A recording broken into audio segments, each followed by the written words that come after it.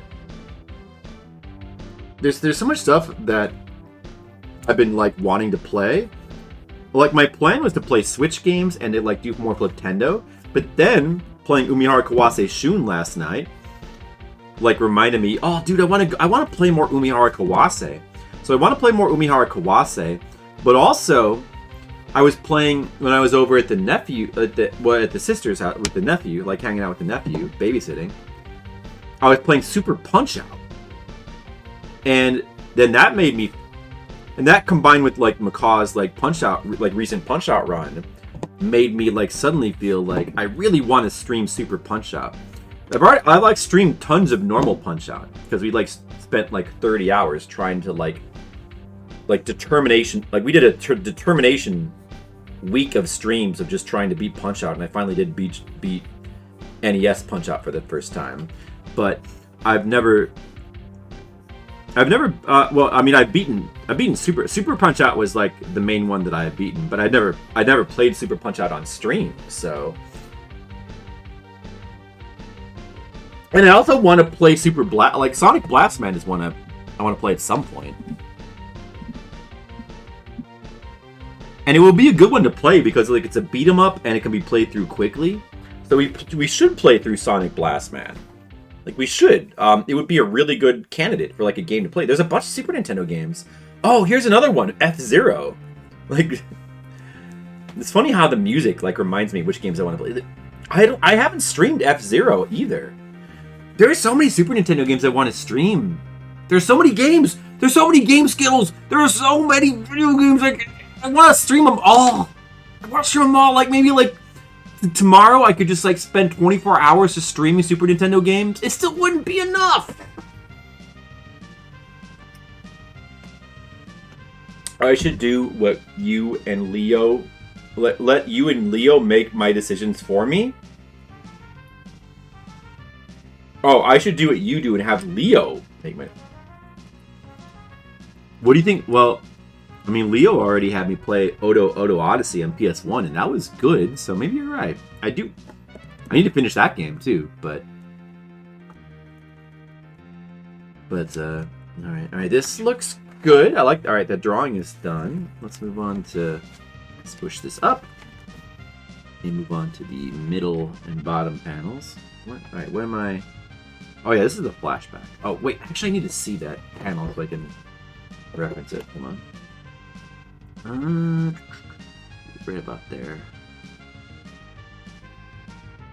Do you think Leo would agree with streaming Sonic Blastman or Super Punch Out? Or, I mean, also I was just mentioning it before, but when the Sparkster music was playing, I haven't ever finished Rocket Knight Adventure. And I did finish Sparkster, but that was a long time ago. Like, that was back during the Super Nintendo era, and I haven't played any Sparkster since then, so I'd like to play Sparkster again. Sparkster is, in case you don't know, that is the port of Rocket Knight Adventure. It's called Sparkster on the Super Nintendo. So the Super Nintendo version is like a little bit different than I think people kind of consider the Genesis one to be like the real deal. But Sparkster at least has like really good music. Like I kind of want to go back and play both of them. Now here's a game I do not need to play because we already played it for Fliptendo. So I don't need to play. Like I've already streamed Maniac Mansion. It's awesome. Love it.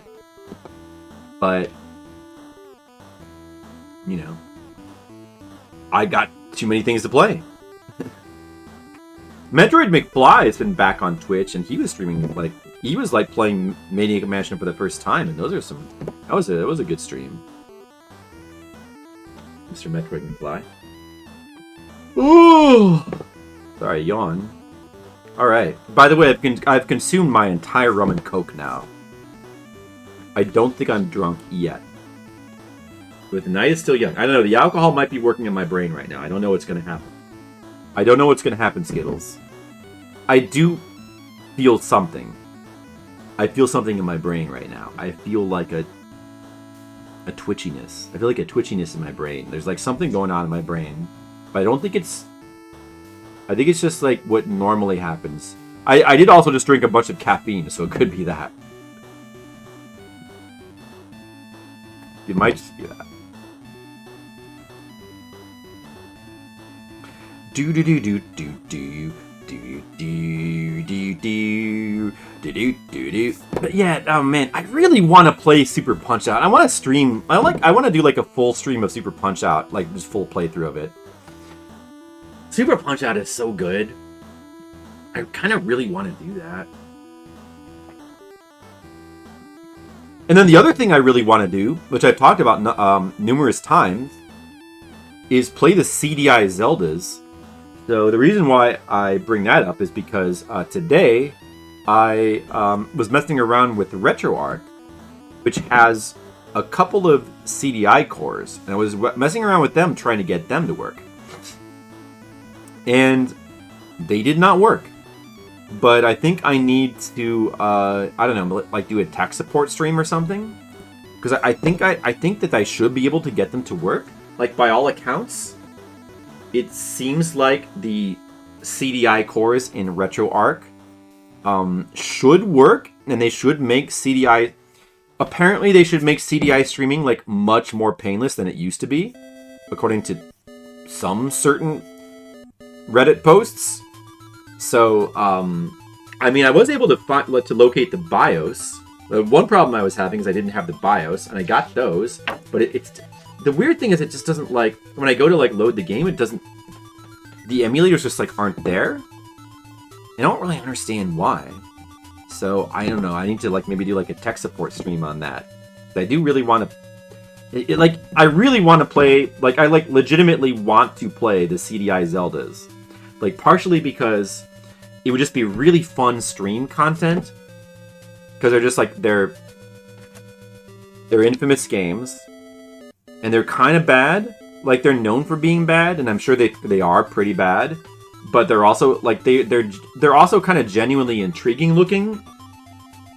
As, like, some of the only Zelda games made in the Zelda 2 style. And also, like, if you, like, watch videos, like, putting aside the cartoon parts of them, like, the backgrounds have kind of a really interesting kind of painted look to them. And they kind of, like, almost... I mean, they look low rent and kind of, like shoddy. But at the same time, there's, like, something there where it's, like, it's kind of cool, too. And you kind of almost wish there was a Zelda game like that was, like, made by, like, Nintendo or some actual good developer. Anyway, they look kind of cool. Like, they look kind of cool to try to play for multiple reasons. You got CDI to work in MAME? Yeah, MAME... Okay, so, like, MAME was the old way to do CDI. But from what I read, it was a really big pain to get it to work. So it's supposed to be that the cores in RetroArch are easier, except I still couldn't get those to work. But I guess if... I'm glad the doctors fixed your brain. I am too, Skills, because I'm glad that I can, like, exist and live and play video games and stuff. I'm glad I can do all that. I'm glad that I can still exist. We also have to play Moon Crystal at some point, but, you know, we'll eventually get to that in Fliptendo. Hey, Mr. Leo is here! Mr. Leo. It seems like every time you come in, like we were just talking about you. Mr. Leo, you miss it. I was talking about my brain earlier. Maybe I'll go back and retell the story of my brain. But you know, gotta wait for like Demo to show up or something. But also I was talking about getting the CDI to work. Yeah, so Skills, you got CDI to work in MAME. Yeah, I mean, if you, I don't know. It seems like a really big pain, but if you got it to work in MAME, maybe I should. I don't know. I want to just get it to work in RetroArch because that seems like the easier thing, and I have the BIOS, but for some reason it just doesn't show up in the folder when I like go to like run the game. So I'm thinking it's probably just something like really simple that I've overlooked, and I just maybe if I just do like a tech support stream, we'll figure it out pretty quick, and then I can hopefully like just play the game, the Zelda. But I really want to play those CDI Zelda games.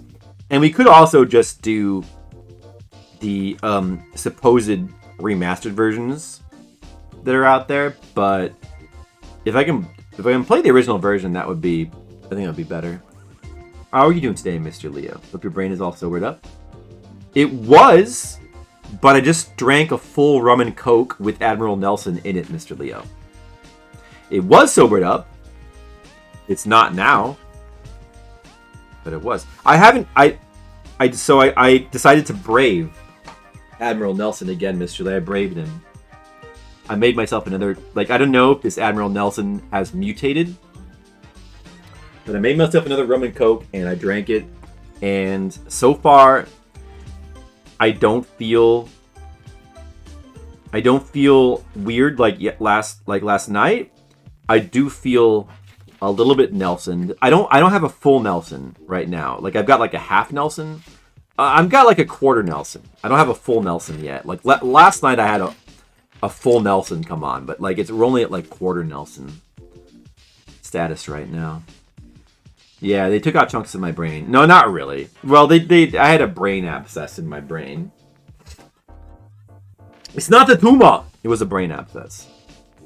But I had a little story about it. But I told it to Skittles was the only person here, and I told Skittles I'm just gonna have to say this again, so I shouldn't bother. But I told him, you know what? I'm gonna wait. I need to talk about my brain more later. You have CDI Core Assault? Yeah, I've got the, it's called CDI Same or something. Need a compatible core to play it in RetroArch. Yeah, drunk drawing, I guess. I gotta, pay attention to what I'm doing and make sure I don't screw up too bad. Yeah, so...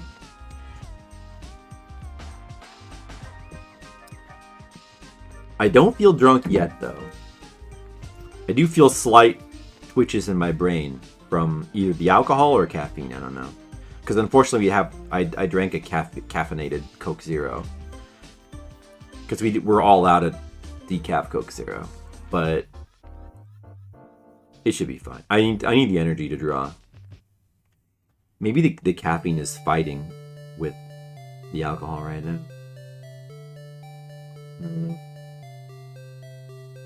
Oh, does anybody remember what this music is from? Well, for me, it was a memorable moment of a Fliptendo game. You guys might not remember.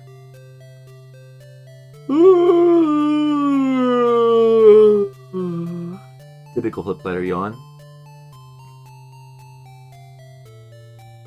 Typical Flip Citer yawn. Give me a hint.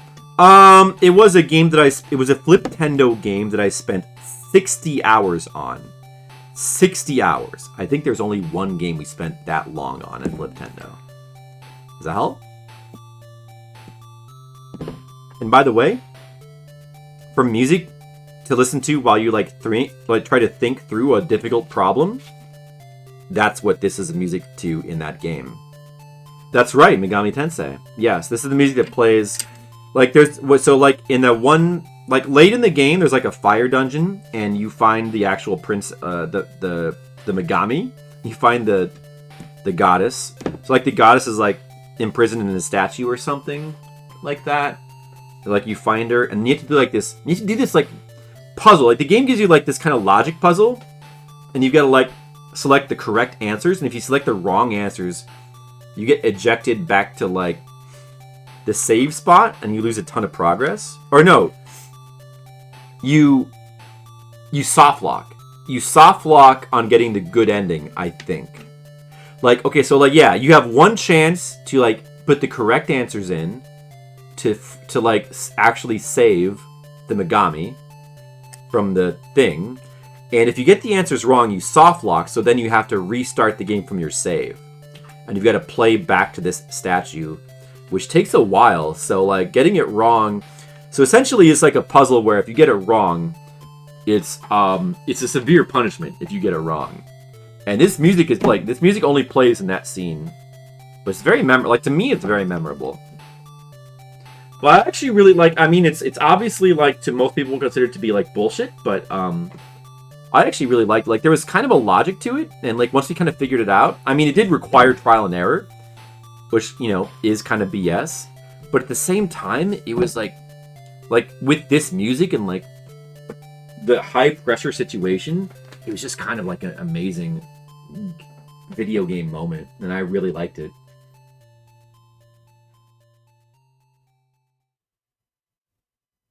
You've been approaching the battle system wrong.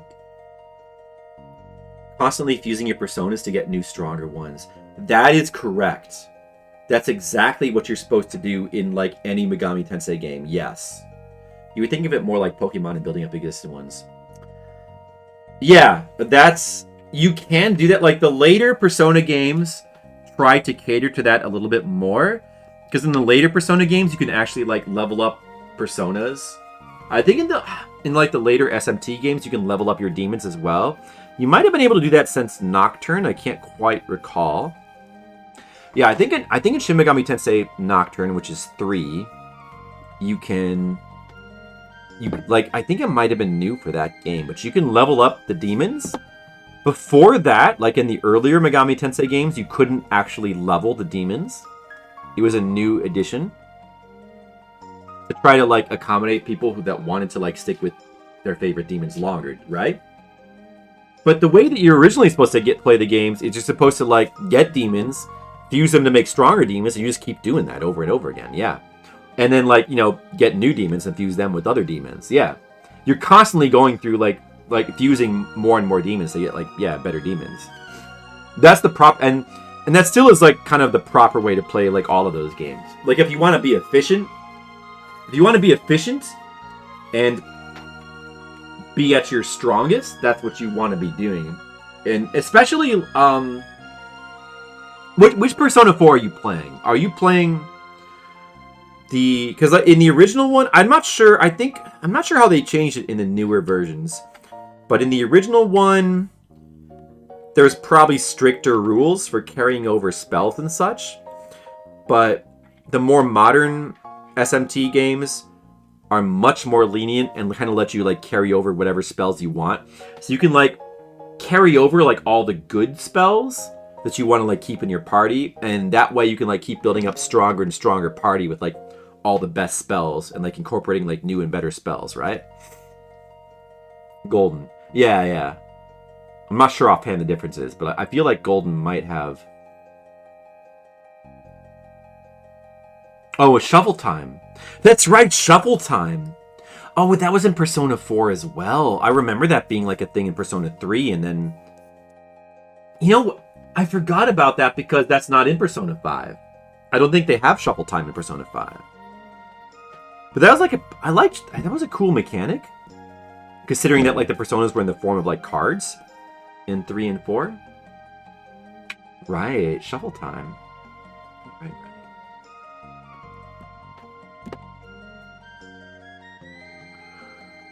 Oh boy. I do feel a little bit tired already after drinking my rum and coke. I don't feel drunk, but I do feel a little bit tired. But that's probably more to do with like not sleeping that well last night. Probably, obviously more to do with that. That's cool, Mr. Leo. So, Mr. Leo, how are you enjoying Persona 4? Which is one of my favorite of all the SMT games. I think it's probably my favorite Persona game, and I used to rank it as my favorite SMT game, but then after like kind of like reflecting a lot, I kind of decided that Nocturne is like the true best SMT game.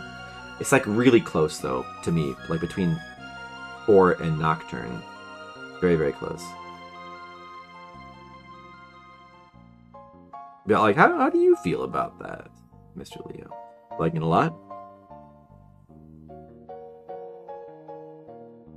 Right. Well, like, yeah, that's the thing. Like, obviously, without spoiling anything, it's pretty obvious that, like, in whatever dungeon you're in, if the guy that you're tracking down, like, if you're in, like, Dungeon 4 or Dungeon 5, you can kind of tell, like, this is probably not the end of the game, so there's more to the story. Although you may not necessarily know how many dungeons there are, and I'm not going to say right now. But you might get the sense, you can for sure tell that, like, the 4th dungeon is not the last dungeon. I'm not gonna say how many there are. You might know how many there are. Like it's not. Honestly, you could probably guess. But I'm not. Yeah, there's twists and turns, and there is.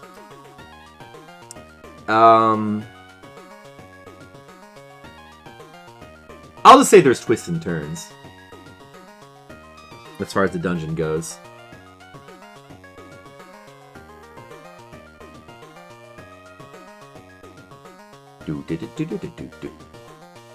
Chie. I really liked Chie in the original, but like I played the original PS2 version, so the voice actress is different. I really liked her voice actress in the original one. I don't know. But Rise, I really like Rise. Dude, all the girls are like kind of like Yukiko is like kind of really cool. Like she's got like a kind of a distinct personality. I guess really like all the characters are cool. Like Kanji is really cool.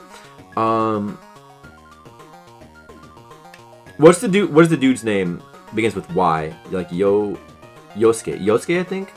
Like Yosuke is just kind of like whatever. He's fine. Like he's not really going to be anybody's favorite, probably, but he's a good best pal character. But like, you don't like Rise much. Too aggressively flirty.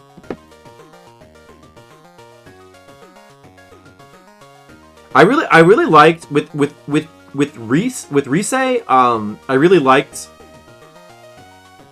how they introduced her. When they introduced her character, she was kind of like really, like kind of just like almost like depressed and like very like kind of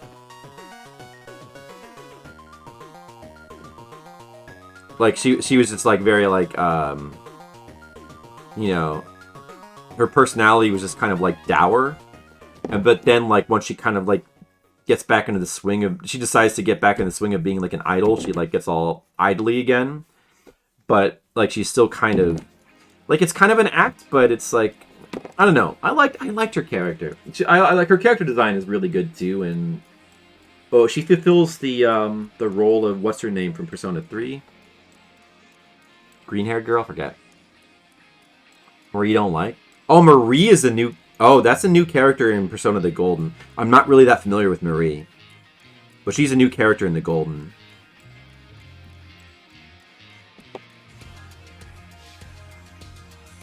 Yeah, I like all the. I like Rise. I don't know. Something about Rise is kind of really interesting. I feel like I like her persona as like, because yeah, it's like the idol character that's like kind of sort of putting on an act, but like also. This is kind of like the difference between like her like being depressed or choosing to be happy or whatever. I don't know. I like her character. This is like one of the songs from Final Fantasy XIV that I like a lot, which is not really a lot of them, but.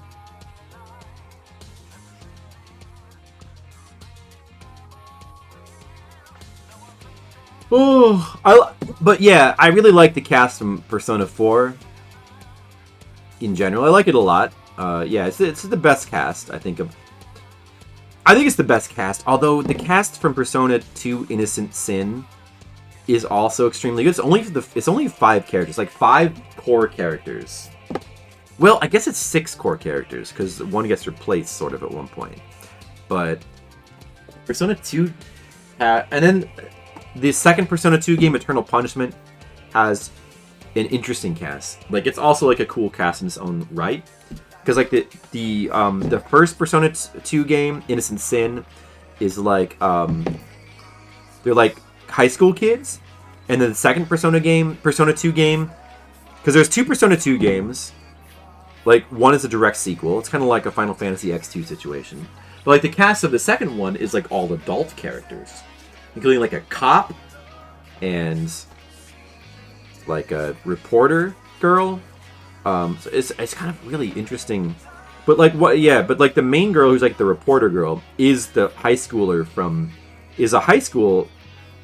girl from Persona Innocent Sin, but Persona Eternal Punishment takes place when she's like more grown up, and it's pretty interesting. And the way that those 2 games relate is really really interesting, and that game is pretty amazing. Like that I don't know, like.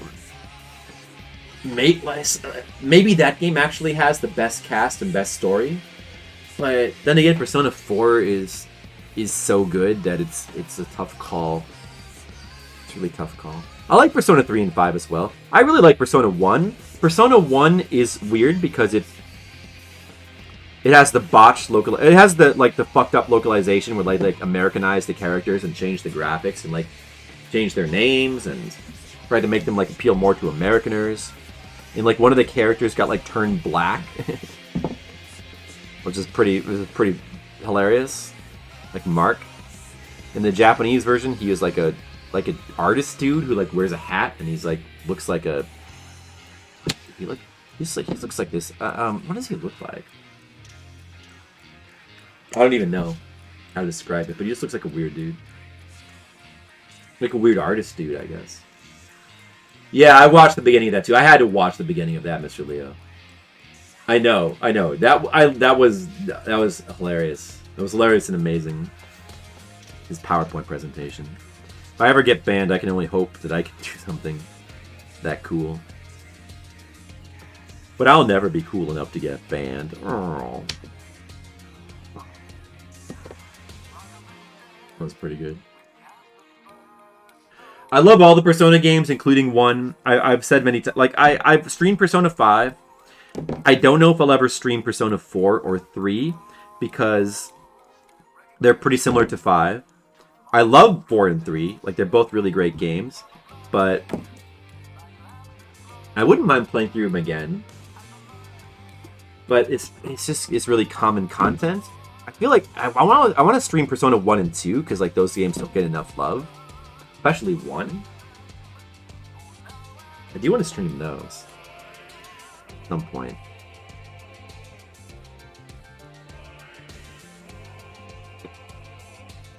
A female main character? Oh, does it? I did not know that. Did it added a female main character? Yeah, I didn't know that. I'm not super familiar with what Persona 5 Royale adds. Pretty sure that it at least adds like a few new social links.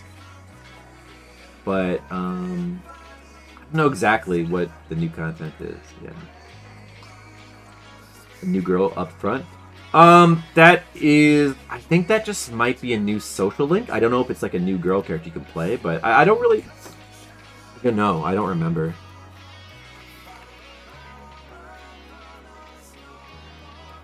I don't remember, to be honest.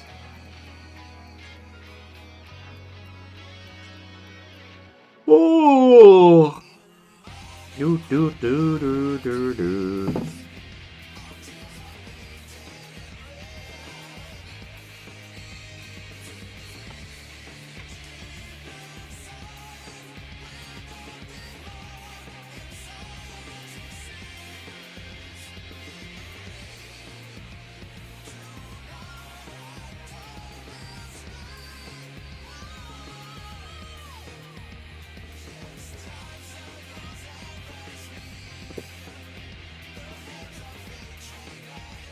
Alright, this is pretty good. Let's go on to the next panel.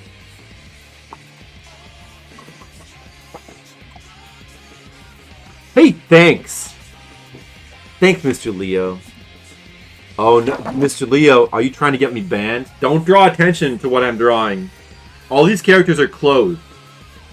They're clothed just as much as people on, TV shows would be. Oh, here's another music from like a Famicom game that is like kind of like memorable to me, like with the Megami Tensei music, the Famicom version of the Ys 1 title theme, which I really particularly like, but like it's really good in all the versions actually, but the Famicom one is really cool. I played through the Famicom version of Ys 1 on stream a really long time ago. It was probably like within the first year or two of streaming, and like probably, I don't even know if any of you would remember it, but it was long before Fliptendo. No, Twitch cops, please. I'm gonna play ball. I'm playing ball. Leave me alone.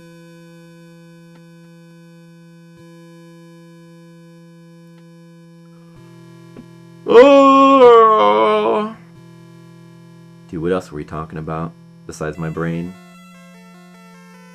Well, I'm glad you're enjoying Persona 4. I love Persona 4. It's still...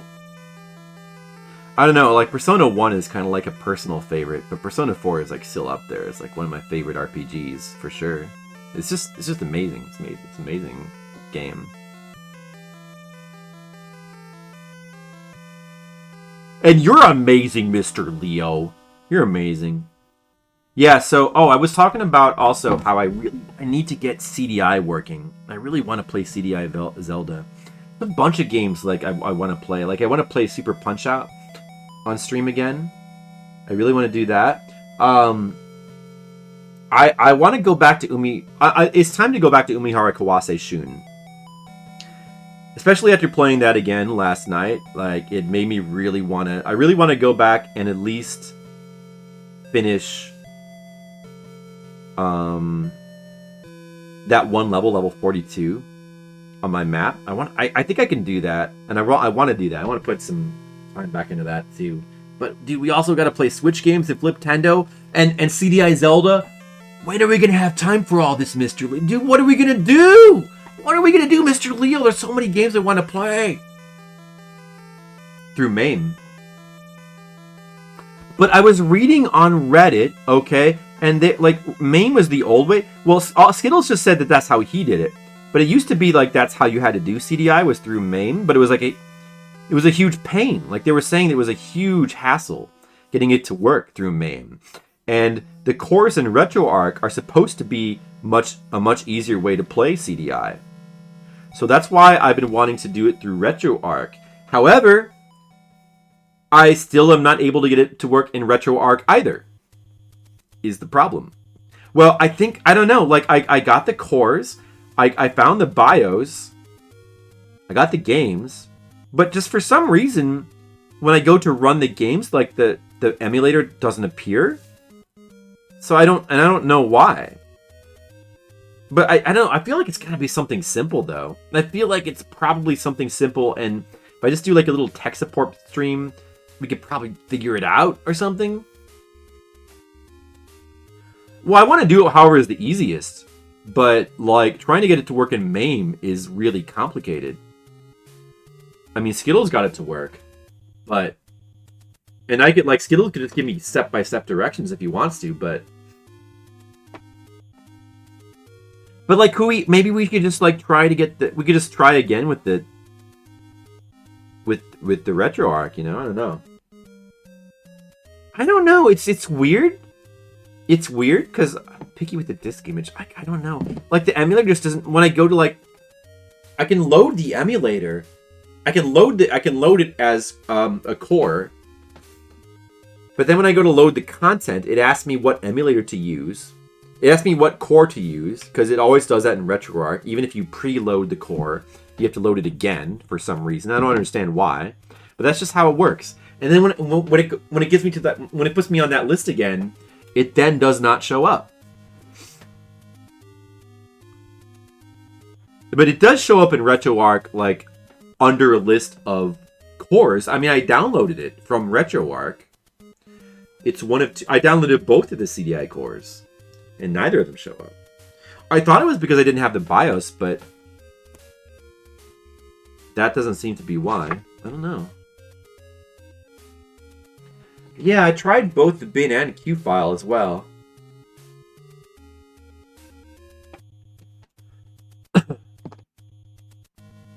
Yeah. So I don't know. I think we just need to, like, do a little bit of tech support. Like, I'm dumb. Maybe if we do some tech support on stream, somebody will, like, explain it to me, and we'll figure it out.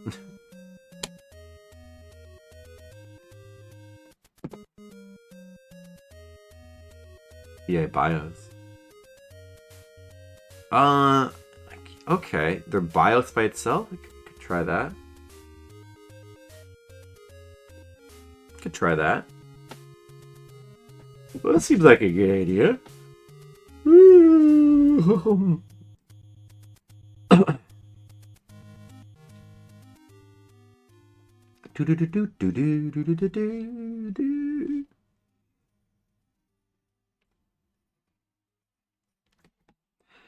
Yeah. So I just need to do like a tech support stream on it, I think. I don't know. But I want to do that though. I really do want to stream CDI Zelda. It would be so fun to stream CDI Zelda. I think that'd be a very fun stream. Don't you think so, Mr. Lee? Oh yeah, Hotel Mario too. Yeah, that would be fun to check out. I want to check out Hotel Mario. That's true as well. I also want to play like Laser Lords and a couple of other of these like known to be kind of entertaining looking CDI games. A couple of these maybe. So like we could do some CDI streams, I think. Yeah, 3DO. I want to stream 3DO as well at some point. We could do Lucien's Quest, the unique Japanese RPG for 3DO. We could try to play that. That'd be interesting, wouldn't it?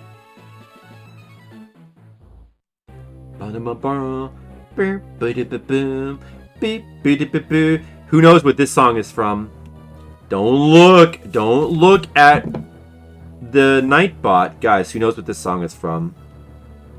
Skittles, wake up. Who knows what this song is from? Come on, guys. If you guess it right, you earn 3 points of Flipside of Respect. I know you can do it. I believe in you.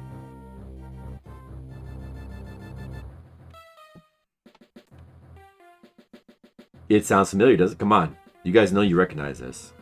You know you oh, it stopped playing. Alright. Alright. Let me just pause it for a second. Give up?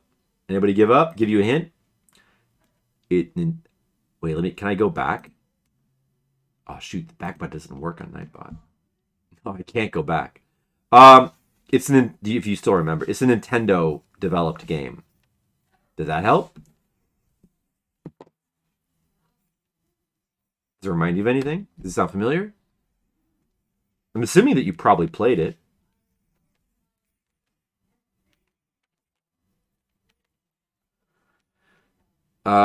It's a science fiction game. What console?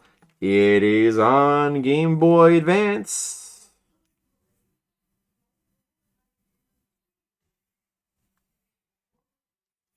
But I feel like that probably just gives it away.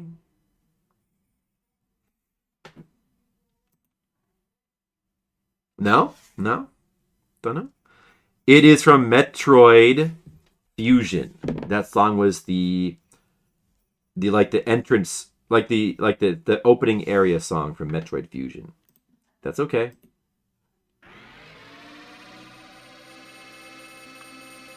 Probably just forgot. I might have had trouble placing that as well, because I haven't played that game in a long time. I played the first 3 Metroids on stream before, although quite a while ago, but I have not ever played Metroid Fusion on stream. I've played through Metroid Fusion and Metroid, the remake, Metroid Zero Mission. I've played those, but not on stream. You should play them on stream sometime. I personally, I seem to be in the minority, but personally I prefer NES Metroid over Zero Mission. I mean, it's a cool remake, but I feel like it's a little bit inferior to the original in some ways. Do I like Metroid Prime? I do like Metroid Prime, yeah. I think it's not necessarily better than the 2D Metroids to me. And I would still want Metroids to be 2D, but Metroid Prime is a really interesting bringing of like a 2D game into a 3D space, and I think like they did a really good job with it, like better than most do. Very interesting, like they do some very interesting things in it. And the fact that it's like a first-person platformer with exploration, they don't really make, like today they do not make, even today they don't make games like that. You know, they kind of stopped trying to make games like that.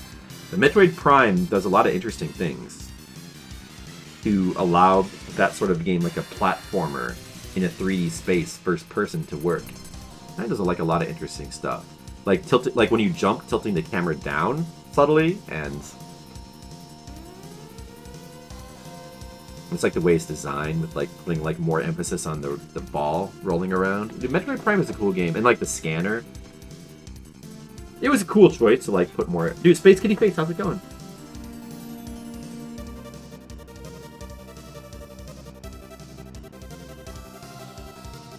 Trap Gunner was a cool game the other day. That game was cool.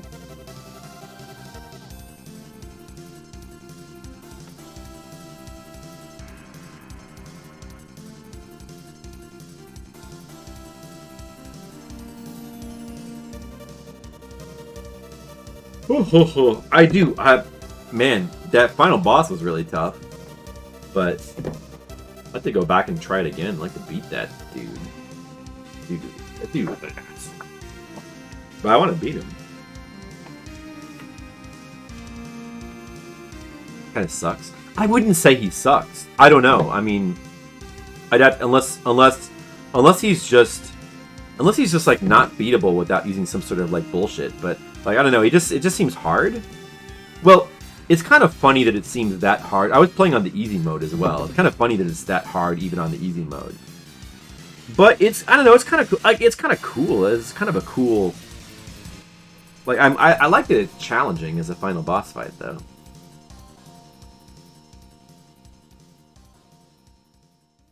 It was interesting. The worst thing about the game? I don't know if I would say that. I liked it. Actually, I liked that the final boss was crazed that way. The art style was cool as well. He's super tedious. I mean, I don't know how it is. I'm curious how it is on like the harder difficulty modes. Because if it's like that crazy on easy, I can imagine it might be really, especially tedious on like the harder difficulty modes. But I don't know. You know, I'd have to actually play the game a lot more. You have to use your gun. Traps don't work?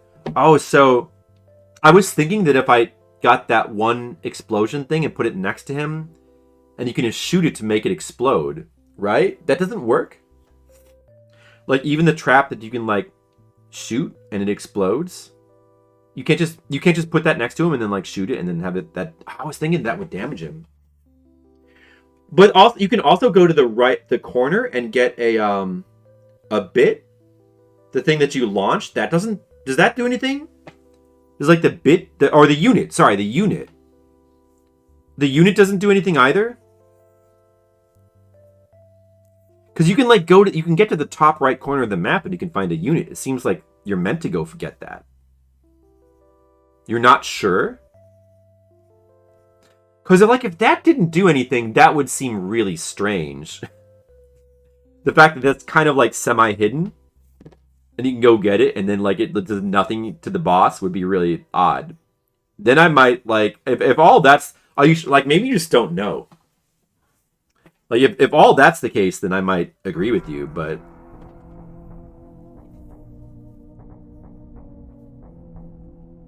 But I want to play it again. I want to try like the unit and then maybe like shooting a trap next to him just to confirm that actually doesn't do anything. Definitely would be tedious if you had to beat him by only using your gun. If what you're saying is true, that does sound kind of fucked up. I still like it in concept though. I mean, it seemed cool to try to figure out.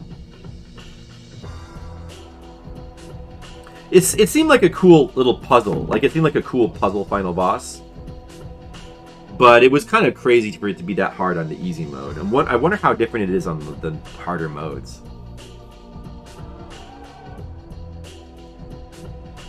Anyway, like, I think it's better for them to make it too hard than too easy.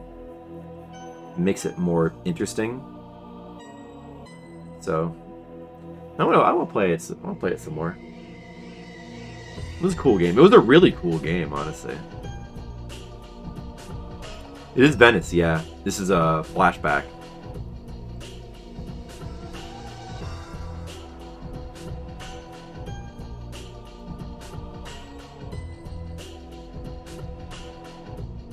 Ooh, how are you doing, Space Kitty Face? How's it going? We've already been talking about so many things. We've been talking about my brain. We've been talking about Final Fantasy games. Been talking about Persona. Mr. Leo's been playing Persona 4. Been talking about that. Talking about so many things. So many topics. What can we talk about now? I don't know, should I talk about my brain some more?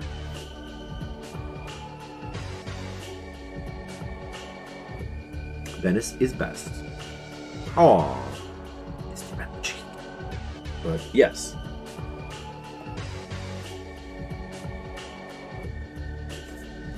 She was cool, wasn't she? Oh.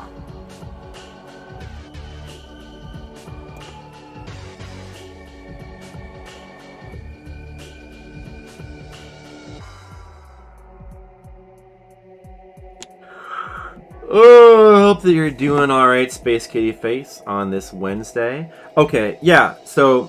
Oh, I remembered something. I hope that Mr. Leo and Skittles are still here, listening somewhere. But I guess I may as well mention this now. I'll mention it again later. But I found out that Anime Crossroads this weekend... On Friday, it opens super late. It opens at 3 p.m. And it's like a 3-hour drive, so I'm just gonna go, like, normally I would drive there Thursday night, but I'm gonna probably just drive there Friday morning instead. And so what that means, consequently, is that I might be able to stream tomorrow night. I had told you guys previously that this was going to be the last stream of the week, but good news, guys. There could be a stream tomorrow. I guess I can't really promise it, though. I might like want to go to bed early or something. I don't know. But then again, I really want to stream. Like I'm like really in the mood to stream more Umihara Kawase. And also, I was practicing a little bit those levels. I was practicing those levels today, and I feel like I can beat that level 42 in Umihara Kawase Shun. I feel like I can beat it now. I feel like there's a chance I can beat it. Or if I just like sit down and like just, especially after, yeah, Kid Icarus is awesome. I love Kid Icarus. Anyway, yeah, I think if I just sit down, like after practicing a little while today, I think if I just sit down and play like those levels, the level where you make the crazy jump and then level 42 itself, I think I can maybe beat it. I think I can do it. So I kind of really want to play more Umihara. I don't know, I might do that tomorrow. I still want to get to the Switch games that I've been meaning to play, like Kirby, the new Kirby game, and Splatoon 3. I'm going to get to those. And Metroid Dread. I am going to get to those, but I just want to play more Umihara Kawase, though. Will anybody be mad? Will Skittles or Mr. Leo be mad if I play more Umihara Kawase tomorrow? Yeah, if the plan is for me to play more Umihara Kawase, then I think I'll almost definitely play tomorrow, because I'm going to really want to play it. I'm glad you won't be mad, Space Kitty Face. Thank you.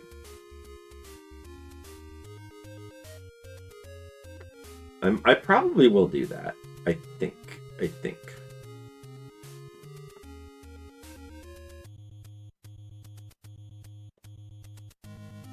So so there you go, guys. Kind of good news. I might stream tomorrow night. So instead of this being the last stream of the week, it'll be tomorrow might be the last. I still don't know for sure if I've gotten into Anime Crossroads. I never heard anything back from them. I think that, I don't know, it's a smaller show. And I signed up and I never heard anything back from them. I probably should have emailed them, but I didn't do that either.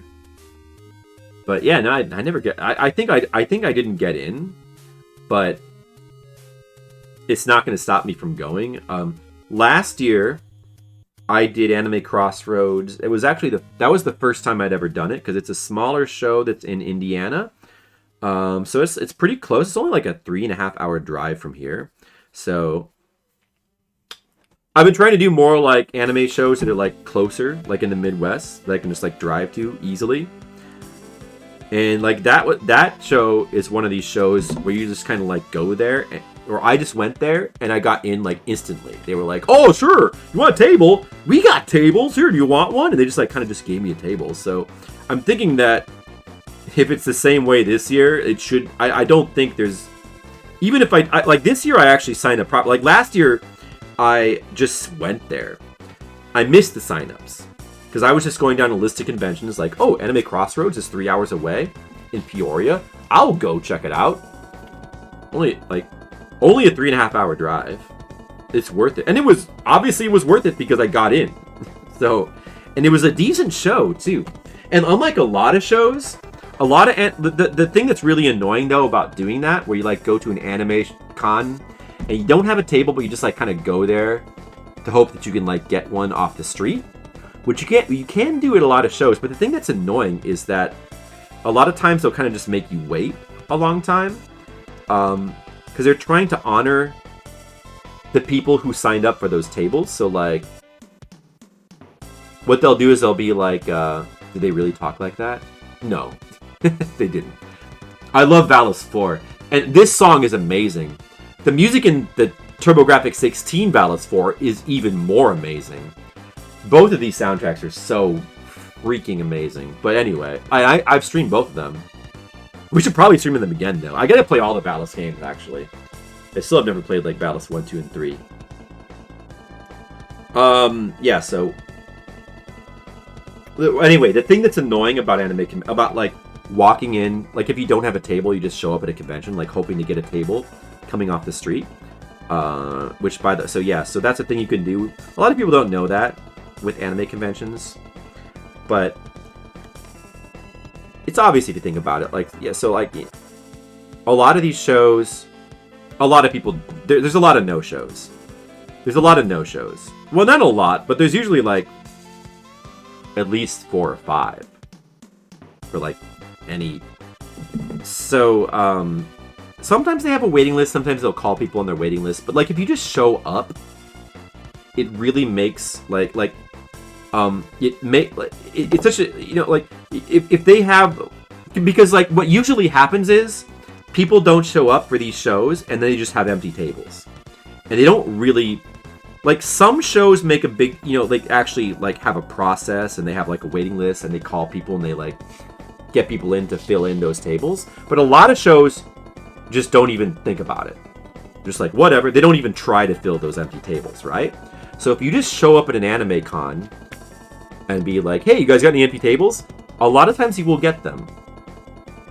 Now, some shows, people know that, and so there'll be like a line of people, and you have to actually, it still might not work, but other shows, people don't really know that, and it kind of depends on their show and what their process is. The thing that's annoying, I was going to say, that about like a lot of shows is, what they unfortunately will do is, they'll be like, oh yeah, we have some empty tables, but we can't release them until Saturday. So the shows are Friday to Sunday. We can't release them until Saturday because, you know, we have to make sure that they're not going to show up. Now, I mean, personally, I think if the show is like Friday, it opens on Friday, right? Like Friday, usually it's like 12 to 7 or something.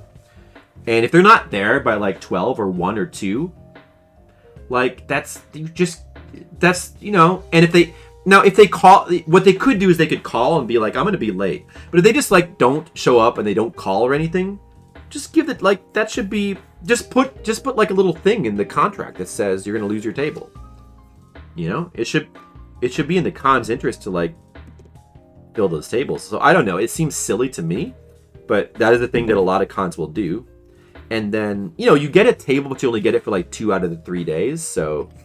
It's still worth it in a lot of cases, but it's better than nothing. But it just feels it's annoying because like those tables are just empty, and like it's obvious that most of these people are not going to show up. And it's just like, man, just give me the table, you know.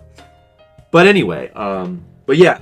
So I guess the reason I'm bringing that up is because like the nice thing about Anime Crossroads is like I showed up and they were like, oh here you want it? Yeah, they they gave me a table immediately. They didn't make me wait, which was nice.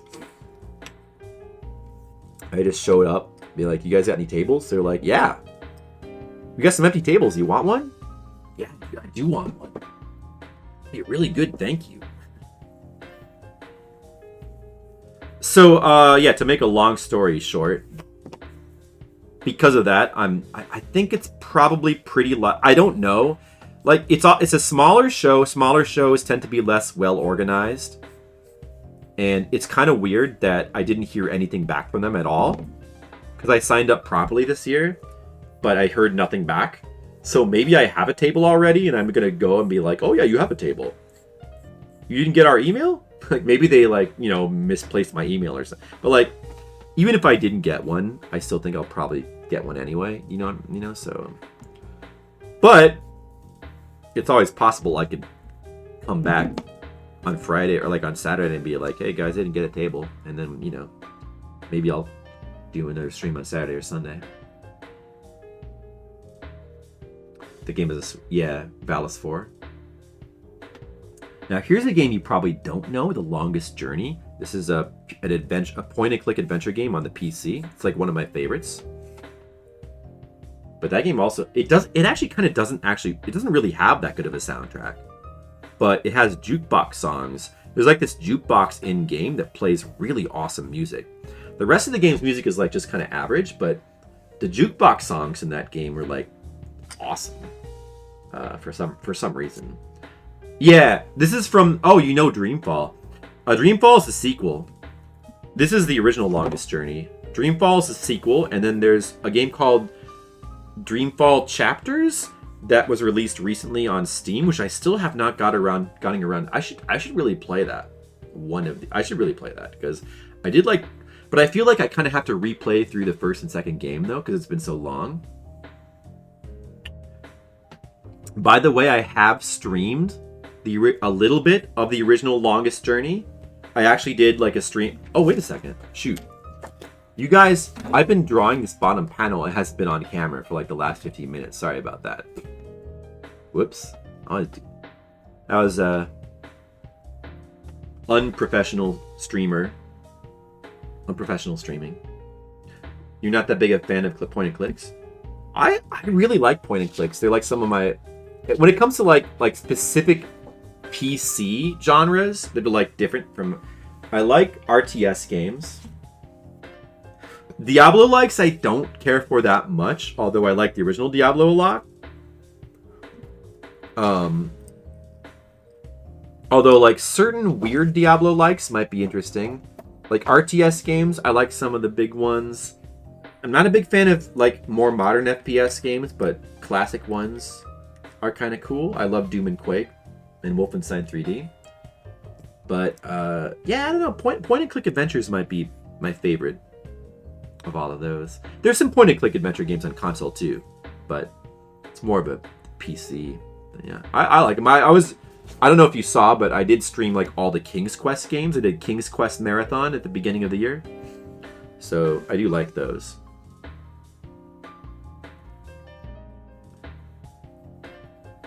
You don't like Diablo-likes much? Yeah, I don't know. I think I need to play more of them or something. But the ones that are like the more modern ones that got popular, like Path of Exile and what's some of the other ones, like Path of I can only think of there's like a bunch of ones that are kind of like Path of Exile where like so like they prioritize like speed and they prioritize like all these like complicated item systems. Like Diablo is the original like super complicated item system game.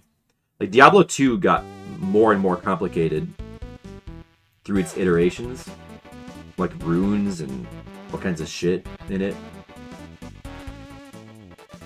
And like the more modern ones, it's like they kind of follow in those footsteps with like all this complicated like item systems and shit. And then like it's all about like powering up your character to the point where you're like it becomes it goes to absurdity. Cause like where like okay, so like the typical Diablo gameplay is kind of like warping through a map really fast and just like clearing out a map and like beating a boss and getting the treasure and then like doing that 1,000 more times, right? Like that's sort of like the stereotypical banality of like Diablo gameplay, like what Diablo sort of like degenerated into. Because like original Diablo is not really like that. Original Diablo is more slower paced and kind of like really cool and atmospheric. But the Diablo 2 kind of degenerated into that. And all the modern Diablo games, I'm doing a bad job of drawing and talking. I think I'm kind of sorry about that. All the modern Diablo games have like completely degenerated, where it's just like it's the worst aspects of Diablo 2, just like warping through maps a billion times and like farming and it's like. But like I don't know, like if you look at videos of like some of the like Path of Exile and like some of its like copycats, it's just like of like high level play. It's really funny because they just like they run through the map super fast and everything just dies. Like they have like the high powered characters, they just charge through a map and like billions of enemies just like die instantly. And like there's like a billion treasures drop on the ground and they just all get automatically grabbed. And it's like it's hard to tell that it's a video. It's almost like a parody of a video game.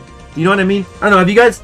I don't know. Like probably if you guys don't care about Diablo likes, maybe you don't know what I'm talking about. Like I don't really care about them either, but I've seen a little bit of this. I'm not an expert, but I've seen like I don't know, and it just seems ridiculous. Like modern Diablo like seem absurd to me. But I don't know. I think there's some of the ones that are like more like some of the older ones that are more like Diablo 1 do seem like they might be cool to play through. And I still really like Diablo 1. Diablo 1 is a cool game, and I want to I haven't played it in a long time. I would actually really like to go back and play that on stream again. Diablo 2, I tried going back to Diablo 2 recently, and I kind of had a bad experience. The thing about Diablo 2 is that it's a very addictive game. There's just something about it that's just like very addictive, but you kind of feel bad about yourself after like playing it for a while. Like, you feel like you've just really wasted your time. That's the Diablo 2 experience to me. So that's, yeah, so I mean, I don't know, I guess you can kind of tell, but my overall feelings about Diablo games are pretty negative, but I do want, there are still ones that I want to check out. Like for example, there's an older Diablo style game, I think it's on Dreamcast maybe, that's based on Record of the Lodoss Wars, that actually looks kind of cool. So there's like a couple things like that I would be interested in playing.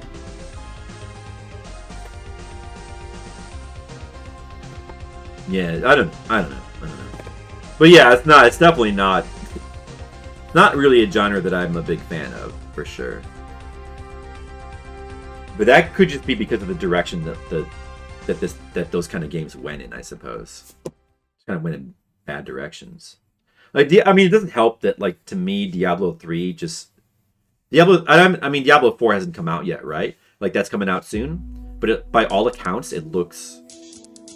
Well, I guess I shouldn't say that, because I've seen people say that they're excited for it. But to me, it looks like absolute shit.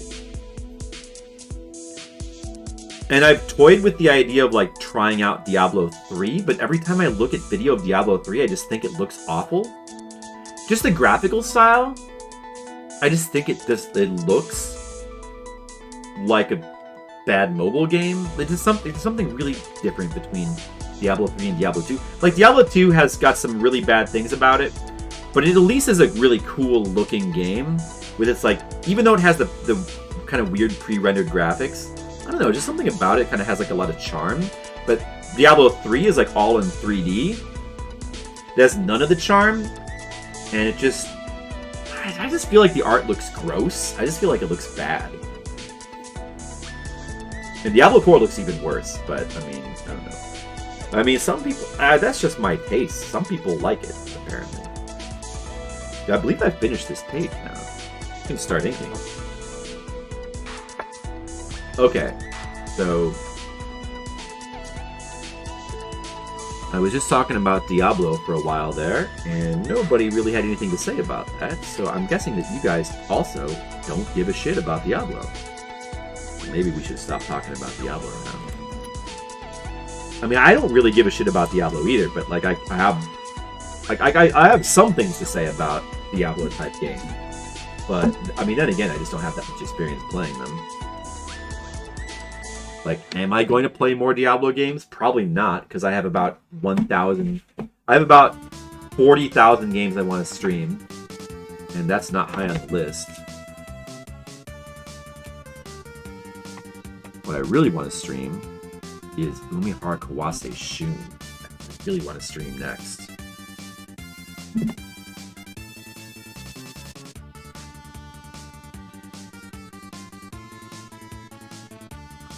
Ys music is good. That's what this is.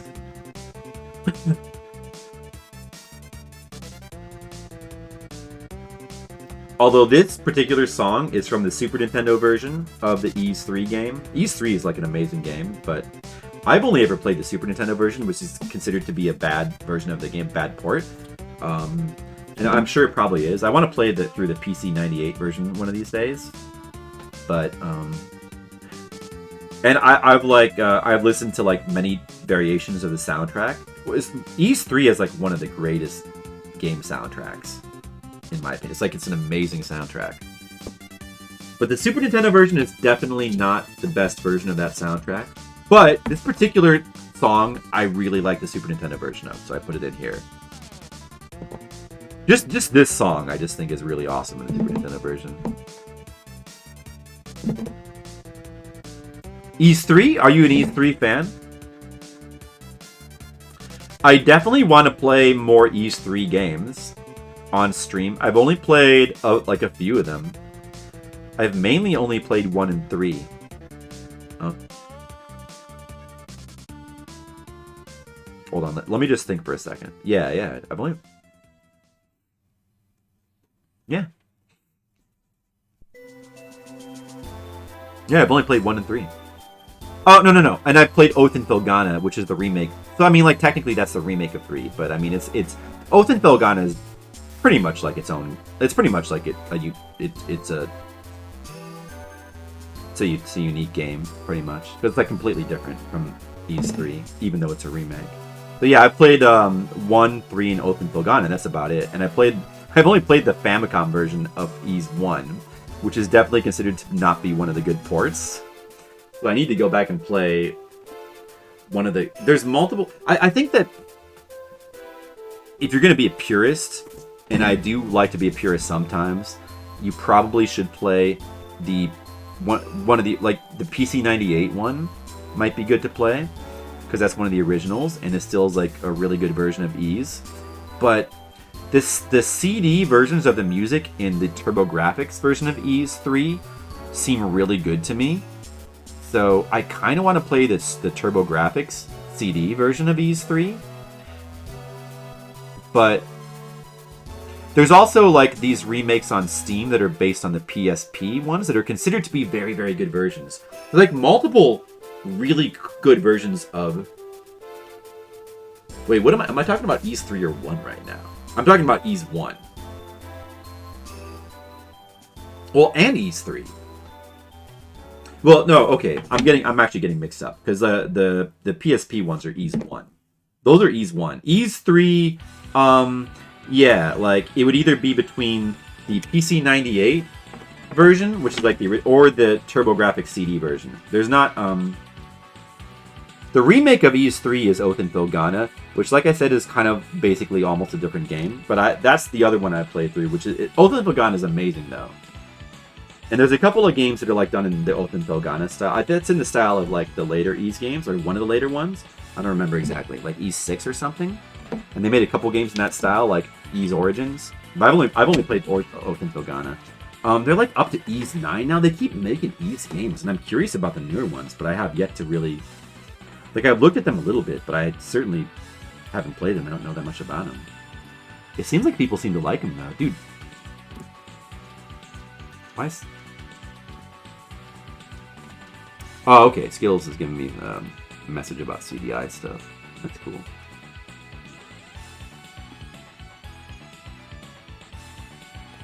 Thanks, Skittles.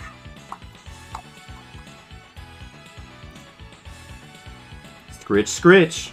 Oh, look who's appeared in the chat. Demo Core. This comic needs more Venice.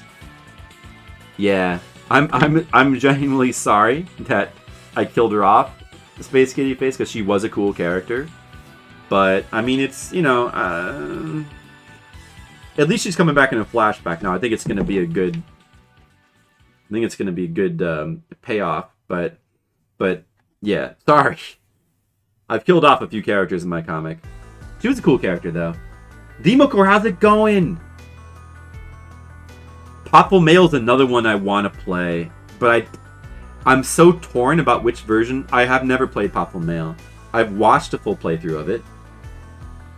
I'm really torn on what version to play. Like, should we play the... I think somebody said there's a Super Nintendo version. The original version is on PC 98 as well, like a lot of these games we've been mentioning. But, the one that most people are familiar with is the Sega CD one, which is like actually localized by what's their name? Vic Ireland. Working Designs. It's pretty. It's one of the more, yeah, Working Designs these days. Like it used to be. They used to be kind of like a darling of localization, but these days they're kind of like looked down upon because their localizations were so. They took such great liberties. Especially their earlier ones are like really, really silly and dumb with the translations they did to the point of like absurdity. And they did some of their earlier ones seem like really, really bad. Like Popple Mail is like it's like one of the earlier ones and it's really on the dumb side, but it's, I don't know, it's kind of really funny too, so. And it is it's the only translated into English version, so I kind of want to play the Sega CD Popple Mail, but I don't know. I mean, there's like we could play like the PC 98 version. Like I don't know. The Sega CD one, the Working Designs one. That's another thing that people don't like about Working Designs is that they like trumped up the difficulty of their games, and they did do that with Popple Mail. They like increased the boss HP by a ton. Yeah. How are you doing, Demo? You don't want to talk about it? How much snow you got? Oh. I was kind of hoping that we would get some more snow in Chicago. I kind of want like a little bit more snow.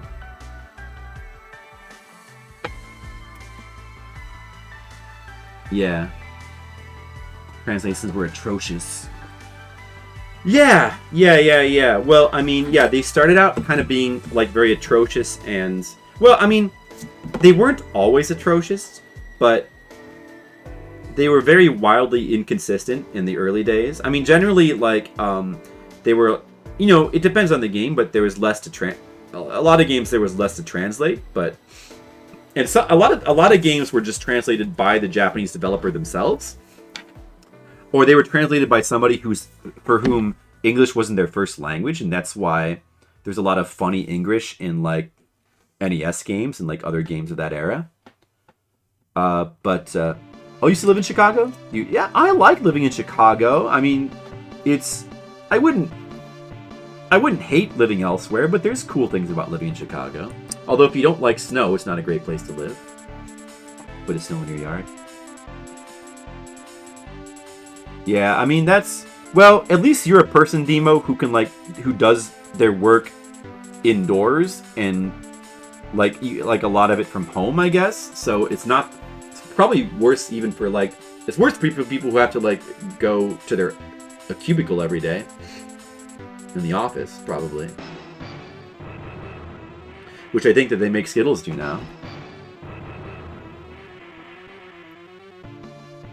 Oh, that sounds bad, Demon. That sounds like very bad timing. Main roads.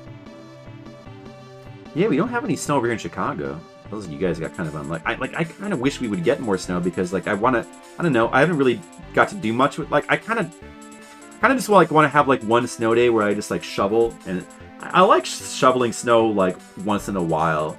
I don't want to have to do it, like, every day, but, like, once in a while, it's just kind of, like, fun to, like, shovel snow and then come in and have, like, a hot cup of coffee and have some pancakes. It's really just, like, about the food experience, but... Like, just once in a while. I don't want, like, definitely not every day. That's, like, a pain. But I don't know. I feel like I didn't actually get to do that this winter. Naperville?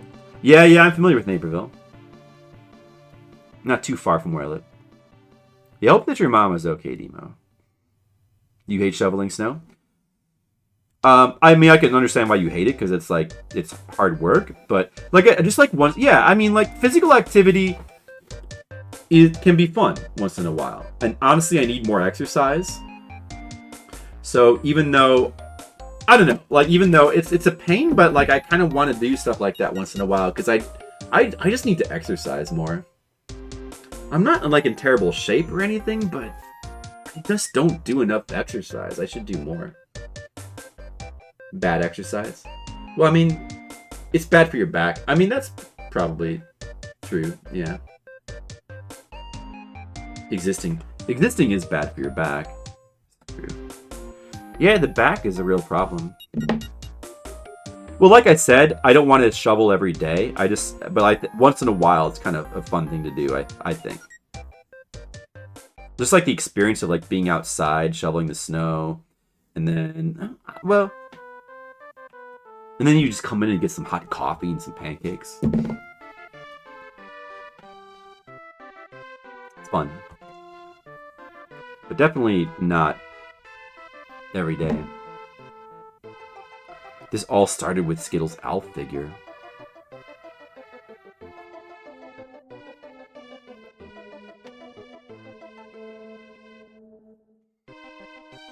Naperville. I remember there was like a cool comic shop in Naperville that I used to go to like a long time ago, but so I haven't been to Naperville in quite a while. It's not too far away from where I live though at the moment. Yeah, not too far from Chicago. I live in Elmhurst currently, so it's like not too far from Naperville.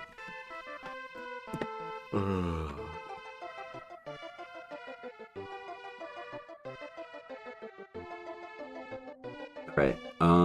Actually, I should probably tape this like right here, as I'm moving the page around too much, and you guys are not even seeing what I'm doing half the time. So, well, we should probably just tape this down. All right, I got 2 pages penciled now. Elmhurst is cool too. Yep. You can't get more like generic town named after a tree than Elmhurst. My little town. It's a suburb. It's just a suburb of Chicago. But anyway. Alright. Now a bunch of people are here. Skittles. Now a bunch of people are here. Demo is here. Mr. Leo is here. You are here. Space Kitty Space is here. There might even be like 1 or 2 lurkers. Who knows? So now, like, should we get back to Brain Talk? Do you guys want to get back to Brain Talk? Who wants to get back to Brain Talk? What about Oaks? Is there an Oak Town? An Oakville? Oh, there's Oak Park. There is Oak Park. That's another one. Alright, guys. Alright, I told Skittles this whole story about my brain at the beginning of the stream. And I lamented the fact that I was going to have to just tell it again, because like I told Skittles is the only one who heard it. So now that there's like enough people here, I'll retell the story, because alright, so I don't know why it came up. It doesn't matter. It doesn't matter. I think I've mentioned on, cause I should like, it's like a thing that I should tell on the stream. I think I've mentioned before that that I had like a brain operation. Did you guys know that I had a brain operation? It was like 20 years ago. Brain operation. Brain Talk. Oh yeah, I brought it up because we were talking about whether I made myself a rum and coke using the same rum as yesterday, and I was wondering if my brain was going to work. I was wondering if I was going to get drunk again. But anyway, any fun scars? Yes. Did I? Yeah. No. Well, I mean, I think that it's still there. Like these still stay with you, right? Yeah, I did have a scar. For a while, when like I was like kind of like bald-ish, it was very great. But you probably can't really see it that well now. But yeah, I have like a skull. I got like right in the top of my head. I got like a baseball, shaped, not baseball shaped, but like it looks like the the you know, the stitches on a baseball. It kind of looks like that. Like it looked like on the top of my head. Like if you shaved my head, the top of it would look like the top of a baseball. You know what I mean? Yeah, but you shouldn't get drunk from one rum and coke. Or I shouldn't, Demo. Like, I don't usually get drunk from drinking one rum and coke, is the thing. I don't think I put that much rum in it, but maybe I did, and I just didn't realize. I don't know, it's weird. I was wondering if the rum mutated. I don't know, guys. Like, do you trust this? Like, look at this. Like, what happened? Here's Admiral Nelson. I drink this guy all the time. But, like, it's just spiced rum. It's supposed to be harmless. You put it in a Coke, it's good. But, like, did something happen to this rum? Did it mutate? It's been sitting here for like a couple months. Maybe like an alien got into it and like mutated it and turned it into super rum? I don't know. I'm getting sidetracked. Anyway, so back to my brain. Oh, yeah. Because I probably mentioned that I've had seizures as well. I've had seizures too, Demo. Cool, I've had seizures. I have had seizures before. Yeah, no, okay, so I'll just tell you what happened. Because you guys need to know.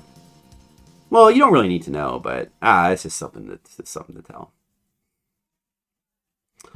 But anyway, yeah, so what happened was, like, I just woke up one day and like all of a sudden, you know how I will like joke around that my brain is not working? Well, like my brain was like actually not working. For real. Like it was like I was having trouble like getting dressed, and I was having trouble moving, and you know, like and people were like, "What's wrong with you?" And I was like, "I don't know, my brain is not working." But it like was, and so like I had to go to the hospital because they thought that I was having a seizure or something.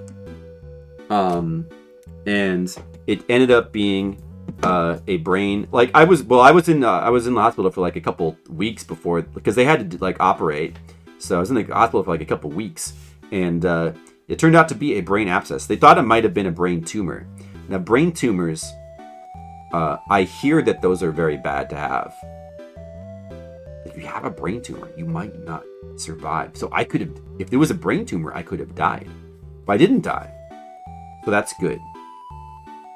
But it was, yeah, so but they didn't actually know that until they operated. So yeah, so eventually they operated after a couple weeks of me like sitting around the hospital. And this is a bad time, dude. Am I going off, dude? Come on, OBS. Wait. Oh, wait, is that a reaction to me, to my story? Or did I go offline? We gotta get our signals straight. When you guys like post not like this, I always think that my stream went offline. Did it go offline? I guess it did go offline because Skittles posted it too. Okay. Well, that's unfortunate timing. Wait, did it? It's not. Wait a second. Are you guys messing with me? It's taking forever to say that it's disconnected. Oh. Okay, I don't know. I mean, usually when that happens in the chat, my stream is going to disconnect like in about 5 seconds later. Because for some reason, these weird disconnects with OBS, like it disconnects for you, and then in my OBS, it'll still be like solid green for like about 5 more seconds, and then suddenly like red, disconnect, and then come back. Like clockwork. It always, it's so, that's why it has to be something with OBS being fucked up. Because it's just like not a normal disconnection. But anyway, all right, so enough of that sidetrack. I like the music from Wagon's Parallel. Yeah, so anyway, yeah, I guess that is the type of thing. Yes, that's the type of thing that might make you not like this. Yeah, so they operated on my brain, and luckily it was not a tumor. It was not a tumor. It was a brain abscess. An abscess is like a tumor, but it's like benign, I guess? Or something. So it's easier to remove without killing the person. So they removed it, and to make a long story short, I survived.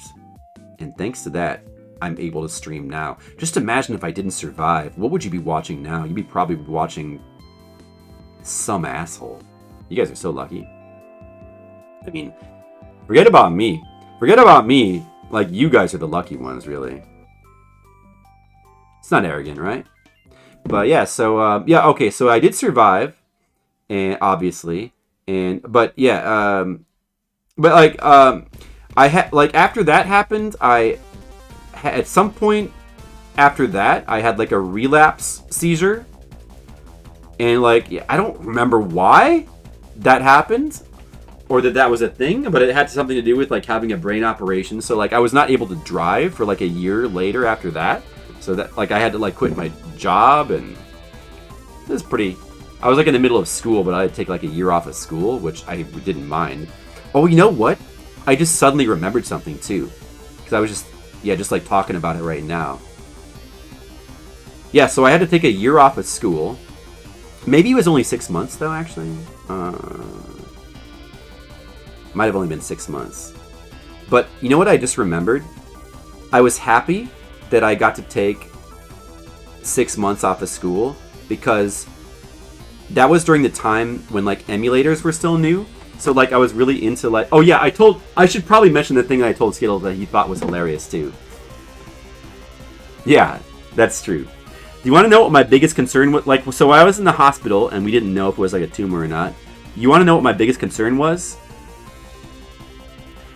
You know, not knowing whether I was gonna like, was gonna be around. I was really concerned that I might not be around to play Final Fantasy VIII, because it's true, because like at that time, Final Fantasy VIII was like right around the corner. Like Final Fantasy VIII was like due to be released soon, and I was really excited to play Final Fantasy VIII. And I remember, I mean, like this is absolutely a true. This is a true, like, I'm not making it up. It's a true recollection. But I specifically remember being bummed. I was like, oh man, I hope I live. I really want to play Final Fantasy VIII. And, you know, I mean, you know what? I did survive, and I did get to play Final Fantasy VIII, so it has a happy ending. But it's just, I don't know, it's just funny. It's just... But then you had to play Final Fantasy VIII. No, Space Kitty Face. Final Fantasy VIII was no. I really liked it. No, it was good. Whoops. You kind of put your foot in it there. No, it was really good. Final Fantasy VIII was good. I still like Final Fantasy VIII a lot. I think it's a really interesting game. I like the draw system. I really like the junction system. Final Fantasy VIII has its fans. I mean, a lot of people don't. It was popular at the time to not like it because it was so different, I guess. I mean, like, everybody was excited at first, but Final Fantasy VII as well had a lot of naysayers, because with Final Fantasy VII, the big thing was, like, people being angry because they thought that there was cut content, because they thought that Square had cut out the Aerith resurrection plot, and everybody was mad about that. I remember that really specifically with Final Fantasy VII. Final Fantasy VIII, people were just, I mean, you know, like with any big new game, people were like really excited, and it got good reviews, and everybody liked it at first, but then people were kind of like, wait a second, this sucks, it's too different. But it's grown on you, Skittles. I liked it right away, but I did definitely think it, I mean, I don't know. The thing about Final Fantasy VIII, and I guess I realized this on my first playthrough, but the thing with that game is that the correct way to play it is to junction to like, when you find a new enemy that has new spells that you don't have, you want to just sit there and you want to draw all those spells until you get to 99. And then if it's like, so the more powerful spells you get, the better junctions you get. Then once you like draw all those spells, you then like junction that to like one of your characters' like strength or something, and like their attack goes up, and you're essentially looking for spells to increase your stats. So it's basically like a completely unique take on grinding. And the reason why people don't like Final Fantasy VIII is because they think that the way you're supposed to play the game, because there's this thing called Guardian Force that also goes along with the junction, and they did this weird thing. They made Guardian Force are Final Fantasy VIII summons, right? They're the summon spells, and they made them free, so you can just like sit there all day you can use summons on like every single enemy, and you can like easily destroy like all the normal enemies with summons, and even like a lot of the bosses. You can like completely steamroll the game with summons, right? But if you do that, the game is going to be extremely boring because you have to wait through those animations. There's no way to skip those animations. And see, that's the mistake that people make, is that they do that. And then they think that the game sucks, because playing it that way does suck. But that's not the way you're supposed to play through the game. You're supposed to ignore the summons. Well, I don't know what the developers intended. They probably shouldn't have designed it that way. But the way you should play it is ignore the summons and just keep drawing. Like, every time you find a new spell, draw all those spells to 99. And then, which like takes, it's a little bit of grinding, but it takes like, I don't know, like about 5 minutes or something per like enemy. Like every time you find a new spell. And you keep powering up your characters that way. And you just only use like physical attacks. For the most part. Maybe like a spell, but you don't really want to use spells that often, because spells are what are boosting up your stats. And the more of them you have junction to a stat, the higher stat bonus you get. So you want to keep your spell level high. You want to keep the number of spells you have high. You're not fond of the plot. The plot and the characters is like a different thing. I like the plot and the characters. I thought it was really good and interesting, but that's just like, I don't know. That's just a personal opinion. But like the gameplay is really unique and interesting. I haven't played it in a long time. I want to play it again. But I just you know what? In the end, I thought the whole draw and junction system was, to me, it just felt like really refreshing and like cool. It was like a totally unique take on like power, like progression, like character progression and grinding. It's just a really cool system, you know. There's things you could say about the story, like criticisms you can make, but like I liked it. I liked the characters. I like Quistis, the teacher character, and her relationship with Squall. I don't know, Squall is, they made him like ridiculously, how would you like antisocial, but I mean, doing like that enables him to have like actual character growth, which they did do. So although it takes a while to get to it, I really liked all the lore with like the school, the fact that like it was all based around magical schools. Also, the game has got a phenomenal soundtrack. I like a lot of things about 8. I think 8 is a really cool game, and I want to go back and play it again. I love Quistis. You didn't like Quistis? I love Quistis. He's my favorite character in the game. I thought she kind of ties the game together for me. She like ties the room together of that game. But I like Selphie. I like Genki Girl type characters. I like Vanille in Final Fantasy 13 too. A lot of people don't really like Vanille, but I think Vanille's like a fun character. But it's just like Snow is the character that like really annoys me in Final Fantasy 13. But Quistis, yeah, I think a lot of people, like everybody that I've talked to, likes Quistis. Many people don't like Selphie because they don't like the Genki Girl character type, but I really like that character archetype. I like the Genki Girl. Genki, Japanese for like energetic. It's like a Japanese trope, the Genki Girl. I like that trope. But a lot of people like a lot of American RPG players seem to like be fans. But personally, I like that, so I like Selphie.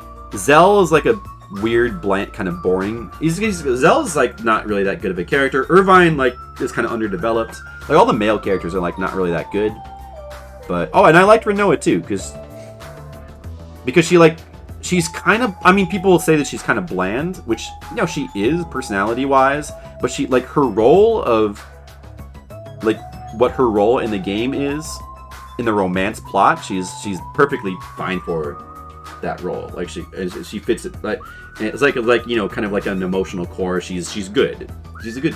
All the female characters I like in 8. I like Final Fantasy 8. But I haven't played it in quite a while. I mean, and again, I think I didn't finish my brain story, did I? Anyway, okay, we got kind of sidetracked in Final. Anyway, I like Final Fantasy 8. I like a lot of things about it.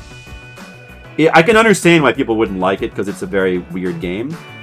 But I think it's really cool. You like Hope in 13? Yeah, I don't mind Hope.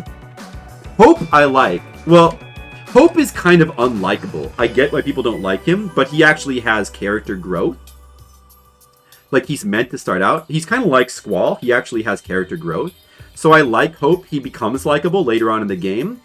But I think that Snow is annoying the entire way through. And also, like, what's that other girl's name? Like, Fang? There's, like, Fang and Vanille. Which, they should have been... I mean, I like Vanille. Fang should have been a really cool character, but she seemed weirdly underused, unfortunately. Well, anyway, yeah. But, like, yeah, 13 has got issues. 13 is one of my least favorite Final Fantasies, but I still think it's a good game. I'll still defend it somewhat. But I genuinely like 8 a lot. I'm glad that Skittles changed them. Anyway, yes. Yeah, that's a true story. I remember, that's like a specific memory that I have. It's probably like the most specific memory I have of being in the hospital, having my brain operate, is like Final Fantasy VIII. Like, just like hoping to survive so I could play it.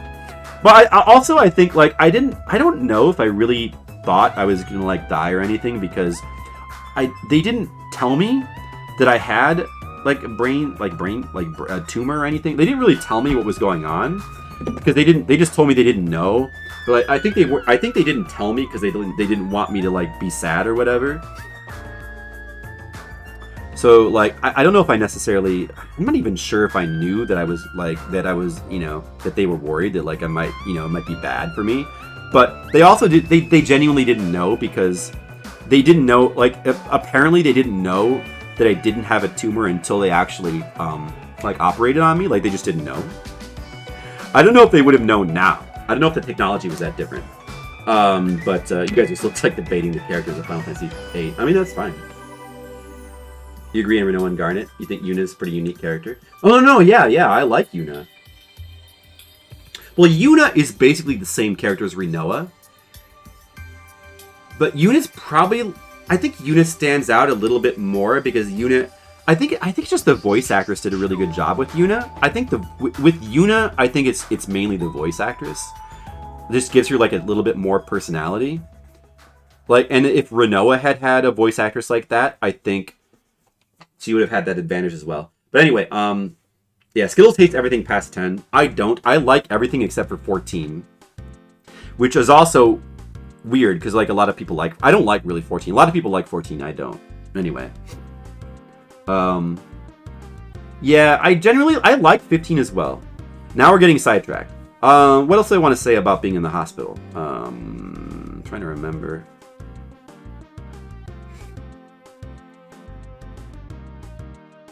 I had just broken up with my girlfriend at the time. I remember, like, she came to the hospital to, like, play cards with me. Oh, or, well, actually, like, my parents, or my whole family came to the hospital to play cards with me. I remember them coming to play cards with me. Like my ex-girlfriend came to visit me. So that was nice. But I remember kind of wishing that that we had waited to break up until afters. So, you know, you could have a doting girlfriend while I was in the hospital, but sadly I couldn't have that. She came to visit me anyway, which is nice. And then after, yeah, like I said, like it was awkward afterwards, because I couldn't drive for like a year. Like I had. Oh, you know what also happened? Like so I had like a couple. I don't remember exactly, but I think I had a couple of relapse seizures after the brain surgery, and one of them happened while like we were like in a road trip, and I was like we were switching off driving between like me and like my sister and my parents, and we were all driving to Florida. And like fortunately, and like I had a seizure while we were in the car, and like I just remember like I woke up and I was in the hospital, and like, what happened? Oh, you had a seizure, like you're in the car. And like fortunately I wasn't driving, so everyone was like, oh my god, oh man, I'm so glad you weren't driving when you had a seizure. And I was also glad. What else? That's it. Yeah. And oh, I didn't say the other thing I was gonna say, which is I kind of just remembered this thinking about it, but I remember being happy that I had to take a year off of school. Well, it was either half a year or a year. I'm not sure exactly. But I remember being happy because at that time, emulation was like still kind of new. And I had just downloaded like every Super Nintendo game. Like for my ZSNES. And like, and I remember like spending just like hours and hours and hours and days, just doing nothing but like playing Super Nintendos on emulator. So like, which is funny because that's just kind of like, that kind of mirrors how I felt during the pandemic a little bit recently. Oh yeah, it's from Cybernator. Well, this music is from Assault Suits Vulcan, the Japanese version, but yeah, that's just Cybernator. Apparently the Japanese version's got like a bunch of stuff that's cut from the American version. But this music is actually from like it's like from a remix CD. I haven't played Cybernator in like quite... I mean, you got it basically. Cybernator is correct. Alright, I mean, I don't know. That's it, I guess. That's my story about my brain and being in the hospital and having my brain break. This is a true story, guys. And I lived to tell the tale. I lived, guys. I'm the boy who lived. And here I am. I'm still around, and I can stream video games and draw my stupid comics. It's great. So that's good. Aren't you guys glad that I lived? That's pretty cool. Yeah, that's the stage 1 music. I gotta play. Feel free to like guess the songs if you're like not cheating and looking at Nightbot. This is also from a really good game. Well, of course, all these are. Well, no, they're not all from really good games, but they're just really songs that I thought were really good. Some of them are from bad games, actually, or a few of them are maybe. Yeah, no, that's fair enough. Space Kitty Face, I get that. I get why you might think that. Yeah, I mean, I'm glad you like that character. But hey, you're getting a flashback with her coming back on this page, so that's something to look forward to. Guardian Legend. I haven't streamed Cybernator yet, but I have streamed Guardian Legend for Fliptendo. That was fun. Awesome game. Played through it a bunch. I don't think I've ever finished TGL mode. Should do that one of these days. It does rule. It does. Ooh, alright guys, you want to talk about Final Fantasy some more? Alright. Skittles hates every Final Fantasy past 10. I kind of understand that, but I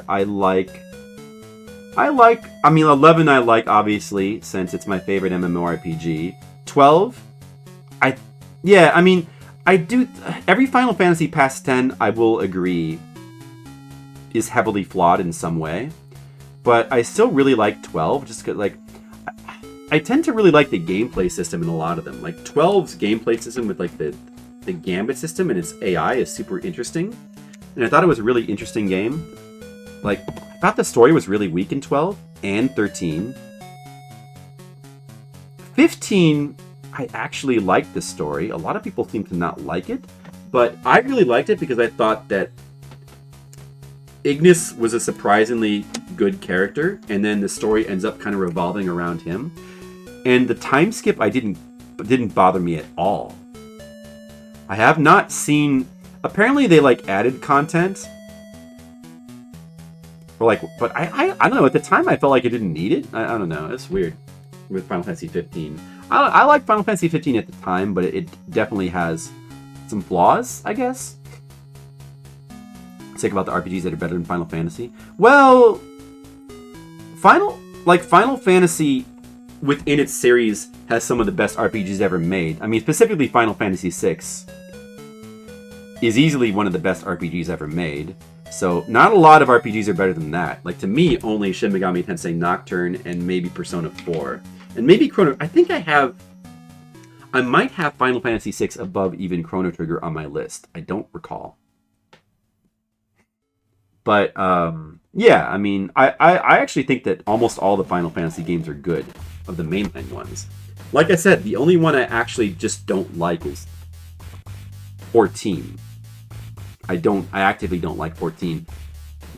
13 is probably the most flawed of all of them, but I still think the gameplay system is interesting enough that I like it for that. It does have some really good music, but although the soundtrack overall is kind of weak.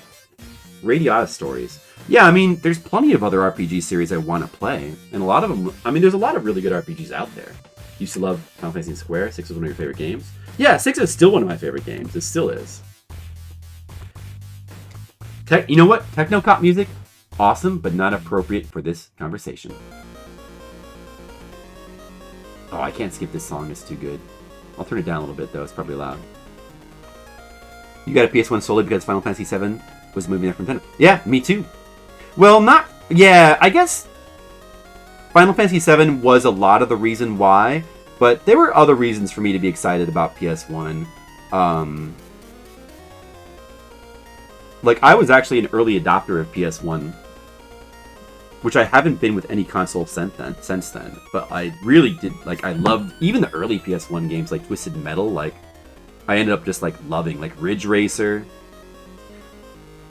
The last PS1 marathon I did, we, like, a lot of those, like, early launch games for PS1 we played because I have really fond memories with, like, all of those. But yeah, also, I was super excited for Final Fantasy VII, and then I got it and played it, and I loved it. It totally lived up to the hype for me.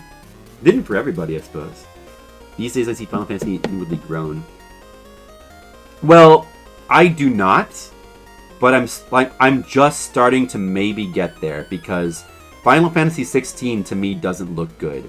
It's the first one, but I don't know. The thing is that Final Fantasy 16 is really the first one where the trailers for it just to me look bad. I don't know, like Final Fantasy 15 didn't look bad to me. I thought the whole boy band, like road trip thing, I thought that was kind of interesting. It actually seemed kind of refreshing and interesting. Like that whole concept. So for that reason, 15 seemed kind of interesting to me. 14, I won't count 14 because that's the MMO that I don't like. I mean, with him, 13 looked like it had like a really it had the song "Blinded by Light," which it used in its promotional material, which was an amazing song. I kind of feel like 13's soundtrack overall is underwhelming, but it's got some really amazing songs, and like that song is like one of the best battle songs. Yeah, I love the CV Legends version of Bloody Tears. I still have not played that game yet. Only played the first game, Bloody Castlevania. We need to play that too. Suikoden does seem like a really cool series, and I gotta play more of them. I gotta play more Suikodens. I gotta do that. And if you've never streamed a Suikoden, Suikoden does seem like an awesome series. Oh, Metroid McFly with the raid! Guys, welcome to Arts. Dude, thanks so much for the raid. I was just trying to catch up with my chat. I'm kind of slow drawing right now because I'm like trying to... We're having in-depth talk about Final... Wait, you probably don't want to hear... We were talking about Final Fantasy. Okay, yeah, here's what you missed. I was just talking about how I was in the hospital for brain surgery. Not recently, 20 years ago. And then we talked about Final Fantasy. So that's what you missed. And I've been drawing art. How are you doing, Metroid McFly? What have you been up to? I saw your Maniac Mansion stream. You were playing that blind, and that was awesome. You were saying Final Fantasy IV is the best one. You know, I think I actually so Metroid. I think I did say that in your stream, but I was confused because I thought you were talking about Final Fantasy VI for some reason. My favorite is actually Final Fantasy VI. But I do think 4 is, like, extremely good as well. It's, like, right up there. I think 4 is extremely good. But, hey, Dan, how's it going? Progress. Welcome, Dan. Helmet Theory. I don't know you. Welcome to the stream. You got a cool name, though. Ribsta, what's up? What's that tomato? Is that your emote, McFly? Nice tomato, Samus. 6 is an acceptable answer. You do really like 4. I think 4 is an acceptable answer. I think 4 is extremely good in its own right. But I would go with 6. Like 6 is just a masterpiece game. It's right up there with Chrono Trigger. I might actually put it above Chrono Trigger, to be honest. I guess most people wouldn't, but I don't know. But yeah. I love Final Fantasy games, and I was just saying I like every single Final Fantasy game except for 14. But I don't like the way the 16 looks. I guess what? Yeah. Well, I don't know. We were just talking about Final Fantasy. So the reason why we were talking about Final Fantasy is because I was telling the story about how I was in the hospital for like brain surgery. They thought that I might have had a brain tumor, but it was actually like a brain abscess. So I survived. If it was a brain tumor, it would have been bad. But as you can tell, I did survive. But the funny thing is, the funniest thing, and the thing that made Skittles laugh, is the one specific memory I have, like the most specific memory of being in the hospital, was being sad if I wasn't going to be around to play Final Fantasy VIII. Because Final Fantasy VIII was going to be released. And then I ended up going to the hospital, and he was like, for serious brain stuff, and I was like, oh my god, what if I don't? I hope I survive. I really want to play Final Fantasy VIII. I was so excited, and that just seems really dumb now. But I mean, I not because it's a bad. I actually really like Final Fantasy VIII. Some people don't like it, but I mean, but it does seem kind of. It does seem kind of. I mean, I might be a weirdo. Don't judge me. You can judge me. It's fine. You can judge me if you want. Were you happy with? Yeah. No, I was. I actually really like it. We were talking about Final Fantasy VIII because Face Kitty Face here is like, oh, you must have been so disappointed. And I was like, no, I actually really liked it. Yeah, I mean, yeah, exactly. It's a good point. That would have, well, I mean, that kind of would have made the story funnier, actually. But yeah, if I thought it was trash. But no, I actually really like Final Fantasy VIII. And I mean, maybe I really liked it because I was so excited to play it. I got out of the hospital. But no, I think I've replayed it like once since then, and I still really like. I just think that the whole system, the junction system, is really interesting. Like not to like go through the whole thing again, but like basically with Final Fantasy VIII, I think that the reason why like a lot of people just don't like Squall, they don't like the love story aspect or whatever, but I think a lot of people don't like it because they kind of play it wrong, because the game lets you spam the summons, right? But if you do that, the game is like kind of it's a slog because there's no way to skip summons, but that's the wrong way to play. The right way to play Final Fantasy VIII is to use the draw system and like draw every spell to 99 and then junction them to like your stats. And if you do that, you will always like be able to like destroy enemies. Like basically, if you keep up with the spells, you can just destroy enemies with like normal combat. Which, granted, essentially that turns the game into like just simply mashing the fight command. But it's just a really neat, unique style of progression. I mean, that's how most RPGs are anyway, you know, mashing the fight button. But yeah, so I mean, like, there's some kind of interesting stuff with like the limits, the limit breaks or whatever. I forget what they're called. That like using the spells for those, but like for the most part, you don't want to ever cast spells. You want to save them for your stats. But anyway, you found the gameplay really boring. We don't have to rehash that again. Anyway, long story short, I liked Final Fantasy VIII. I haven't played it in a long time, though. It's hard to go back and replay RPGs, you know, because they take so long. Metroid McFly, did you say what you were doing? You finished Maniac Mansion, right? Like, what are you up to now? Do you want to say? You want to say, go ahead. We're big Maniac Mansion fans here. I especially love the NES version for having like an amazing soundtrack. I don't think I could really enjoy the original computer versions because like that you gotta have that soundtrack, I feel. But I do really like Day of the Tentacle as well. Day of the Tentacle is an awesome sequel, despite like not having the same style of soundtrack. It's not like I don't like. I mean, it's a fine soundtrack, but it's more kind of cartoony kind of music, and it's not as memorable to me. But it's like fine, but it's an amazing game. Like Day of the Tentacle is awesome though.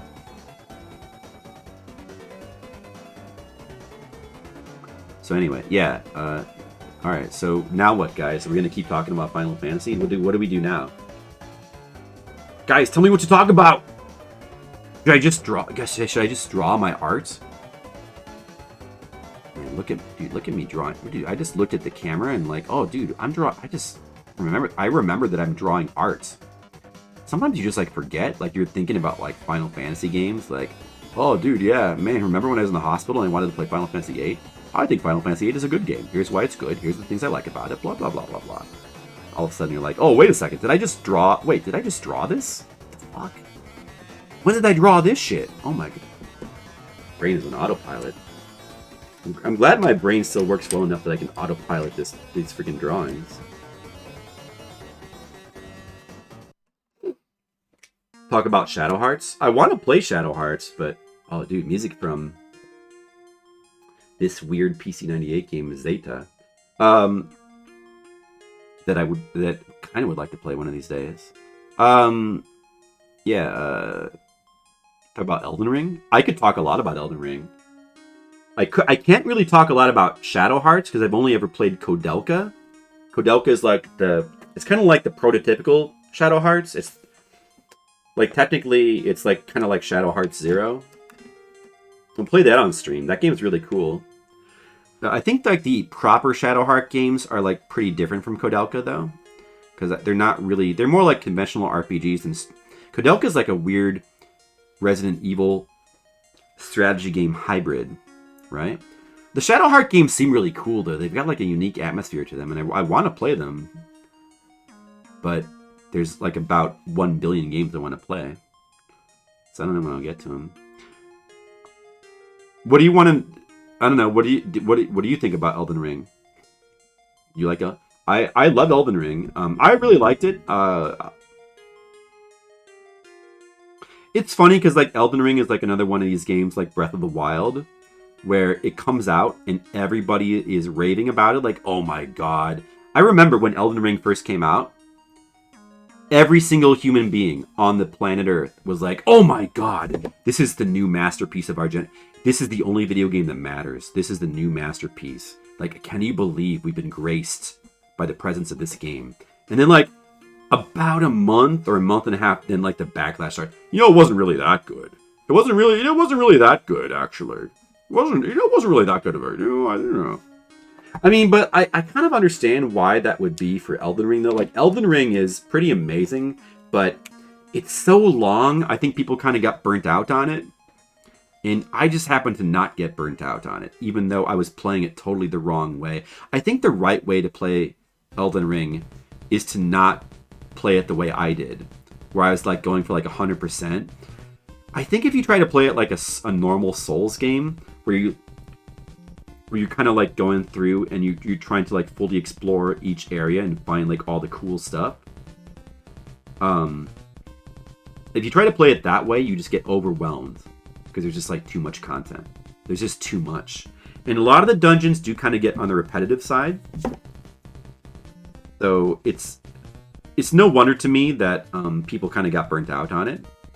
But personally, though, like maybe I'm just unique, but I played it completely the wrong way. I got obsessed with 100%ing it, and I did not get burned out. And I loved it until the entire end of the game. And it's funny because if you play it that way, like if you like obsessively 100% Elden Ring, by the time you get to the end bosses of the game, you can steamroll them. Even Millennia, the boss that was like infamous for being like extremely difficult. Everybody complained that Millennia was like too difficult. I steamrolled her. I beat her in like 4 times. I just steamrolled right over her. Because by the time we got there, my level was so high, and I had like, well, it also helped that I had kind of like just the right combination of like abilities to like kind of tear her apart. But so I got a little bit lucky in that regard. But like even her, like she didn't really like the final bosses I just destroyed. I remember that we struggled a lot in the first third of the game, especially with Radahn. I struggled a lot with Radahn. But and there were some bosses I struggled with early on. But once we like kind of like got over the halfway point of the game, I was just like destroying everything. So yeah, like I don't know. I think that Elden Ring is probably more fun if you don't try to 100% it. You kind of just like go where you want to go and don't obsessively try to explore everywhere, but just like kind of like progress at your own pace. You can kind of like make what you will out of it, you know? It can be as hard as a Souls game if you kind of play it, if you just like go where you feel like and don't, Or if you try to like explore everywhere and do everything, the game kind of gets easy. I don't know. I think that's a really cool thing about Elden Ring. I really want to replay it. Like, immediately after finishing Elden Ring, I wanted to replay it. I enjoyed it so much. So I must be like crazy or something, because most people get burned out before they even finish it like the first time. I 100%ed it, mostly playing blind as well. And I finished it 100%, and then I wanted to play it again. The gameplay in Elden Ring is incredibly polished. Like, it does a lot of the things that Souls games do. As you can see, I can talk about Elden Ring a lot. Does anybody here... who here wants me to stop talking about Elden Ring immediately? Anybody? Skittles? Anybody?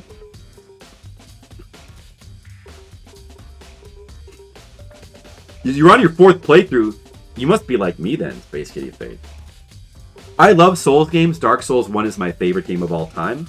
Bloodborne and Demon Souls Bloodborne and Demon Souls, the PS3 version, are like in my top 10 or top 20, and Sekiro is way up there, and Elden Ring is like way up there. You always 100%? Yeah, I mean, like, I don't know. I mean, if that's just the way you are, I like with Soul, I don't always 100%. It depends on the kind of game. If it's an RPG where there's like tons, it's kind of bogged down with like tons of extra bullshit for you to do. I used to get sucked in when I was younger. I used to get sucked in, like 100%ing it.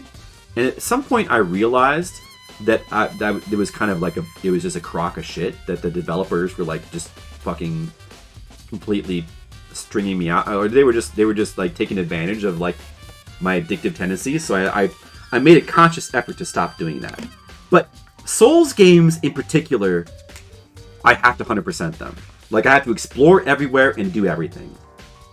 And I do not, unlike with like many RPGs, I do not regret it with Souls games. Like, if an RPG is usually, if I try to 100% them, I like, dude, I always feel like, oh man, I just wasted like so many hours of my life. I did not need to do that. It wasn't worth it.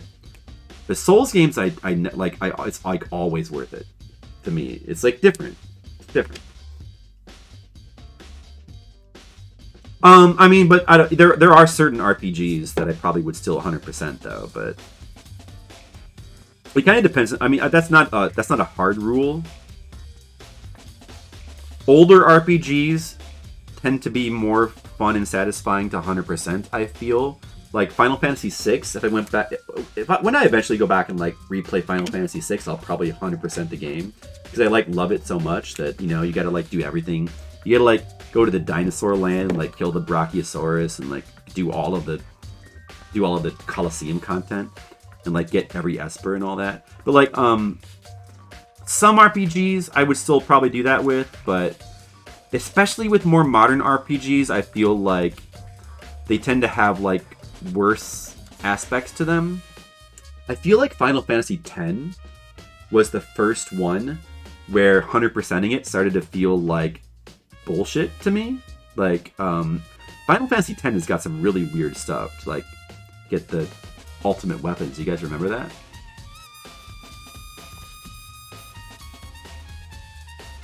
And then Final Fantasy XII, I didn't do the... It does definitely depend like how much you enjoy the game. So it's not like a hard rule, but like as a general guideline, longer games like RPGs, well, I mean, it depends on the game. A lot of games I think it's like not worth it, but yeah, it just depends on the game. Dodge 200 lightning bolts, which is kind of that was kind of a fun challenge, but but like, yeah, having to do weird stuff like the weird chocobo race you have to do for like Tidus's weapon that's like extremely difficult. It was the first. I don't remember Final Fantasy IX having shit like that. You know, I feel like there was something, but just started doing that with 10. It's kind of weird.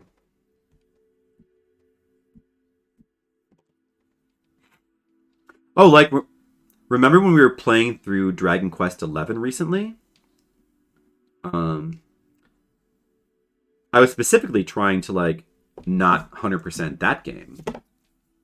There was a ton we could have still done in Dragon Quest XI, but we already like, and I still spent like 100 hours playing that game on stream, and there's like so much more. I skipped like there's so many side quests. I like skipped every side quest that I could. I mean, not every. I maybe I did like a few here and there, but like the towns like all have like all these side quests you can do, and it's funny because we like skipped most of them, and it really made no difference to our progression through the game. Like it made no difference.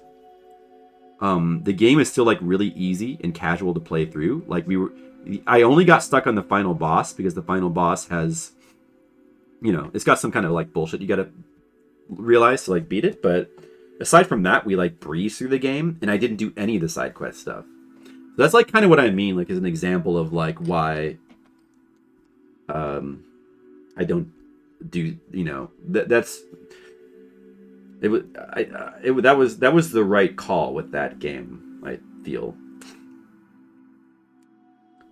Like a lot of modern RPGs are kind of like that. A lot of modern RPGs will like throw in like this side quest bullshit that's just it's just completely to pad the game. I think they only put it in because it's so expected. But they should stop because it adds nothing. Like just adding these like pointless side quests that it have. Sometimes there might be like story content that's interesting, but still, if you have like 20 side quests in like a town and 2 of them have interesting story content, you know what you should do? Cut out the 18 that don't have that. And just have those 2. Would be my recommendation. That's how I feel about it. It's more of a modern game problem. But yeah, like that's why I don't like RPGs. A lot of more modern games. I specifically go out of my way to like not 100% if the game will let me get away with it. A game like Dragon Quest XI is so casual that you can kind of breeze through the game no matter what. So there's no reason to go out of your way doing like side quests. I still like Dragon. I'm not really complaining about Dragon Quest XI. I really like Dragon Quest XI overall, despite it being like really casual. It is a super charming game in a lot of ways. Oh, the Minecraft music is so relaxing.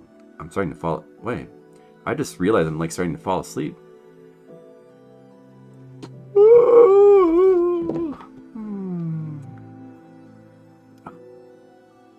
All right. I appreciate the raid from earlier. Probably everybody left. This is the part this is the part of the stream where like everybody gets bored. I think that's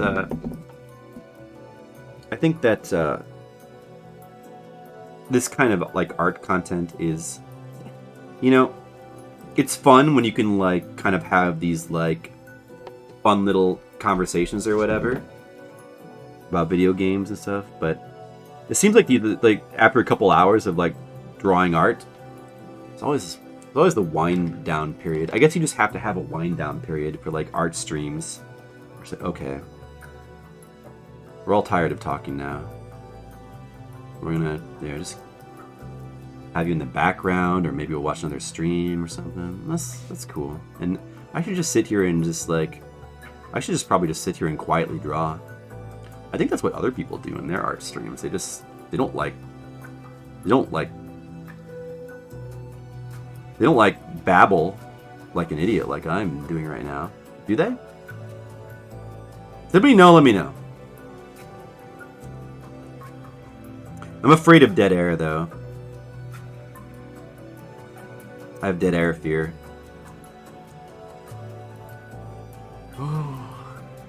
Plus, I'm also like starting to feel tired suddenly. At least I don't feel drunk like yesterday. After drinking 1 rum and coke, I've never felt drunk after drinking a single rum and coke before. That was very strange. Somebody spiked my drink. I drank a rum and coke tonight and I feel fine. I just feel tired though. I feel tired is the thing. I think that has more to do with like not getting a full restful night's sleep last night, which I did not get. Ugh.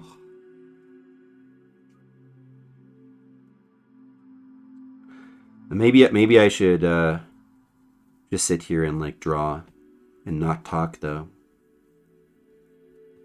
I should probably do that. I should probably just like sit here and just draw and not talk. Just draw. Solitude. Enjoy the solitude. The ambiance. Maybe that Minecraft song is just putting me to sleep. Let's turn the music up a little bit. Get more music.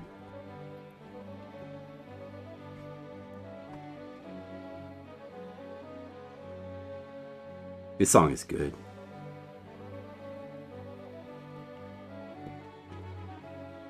Intelligent Cube, cool game. Should play more of that sometime.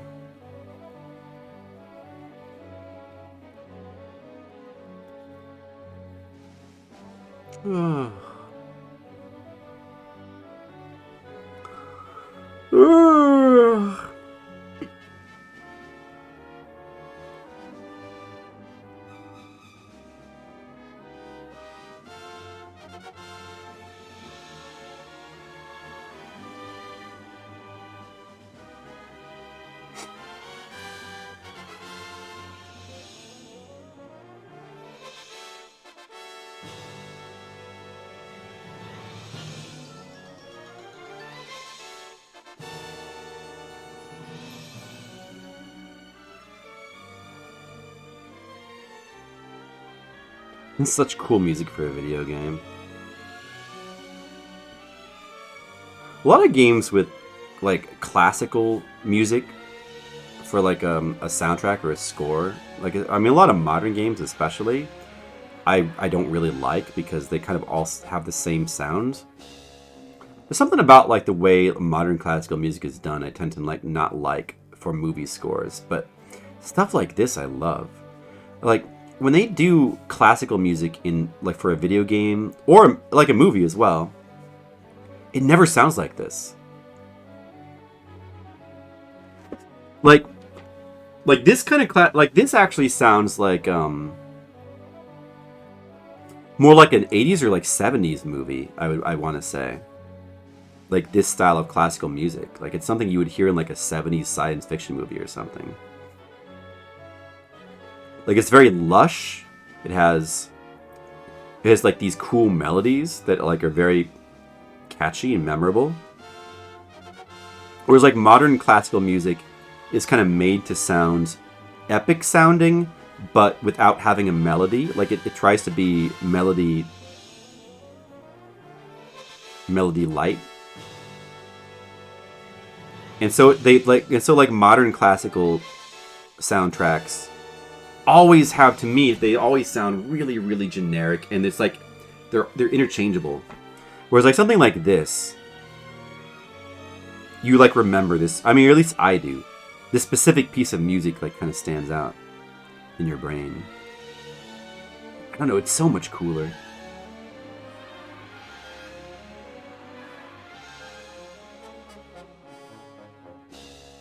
But if like classical music in video games, if like in modern games, if it sounded like this, I'd feel differently.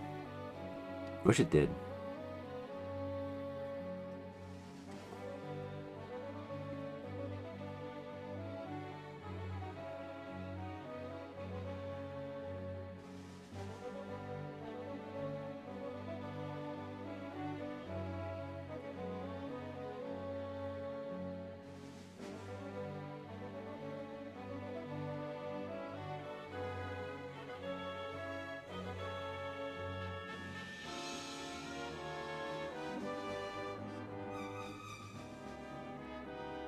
Oh, the basket was a pain to draw.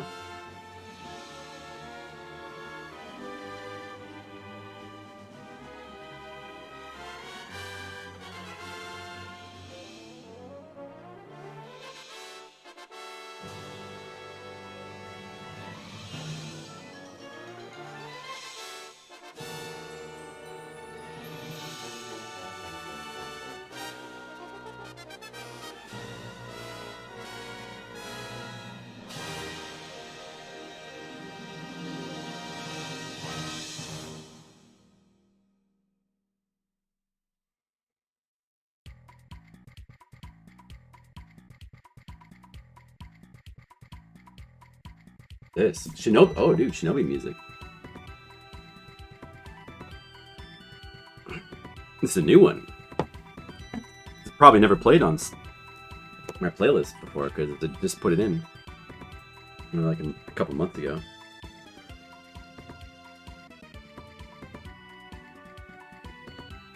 That Saturn Shinobi game is awesome. Man, you wouldn't think it'd be such a good game, like with its like Mortal Kombat looking graphics. You'd think it'd be like some kind of weird Western developed like Mortal Kombat anthologies, like weird super jank fest, but it like plays really well. Although I kind of want to replay Mortal Kombat anthologies because those kind of look fun in a weird kind of way, but I haven't played those in so long. He's probably not still here, but Metroid. I think Metroid McFly actually likes Mortal Kombat anthologies. Yeah, there's a few fans of Mortal Kombat anthologies out there. I don't really know how I feel about them now. It's been so long since I played them.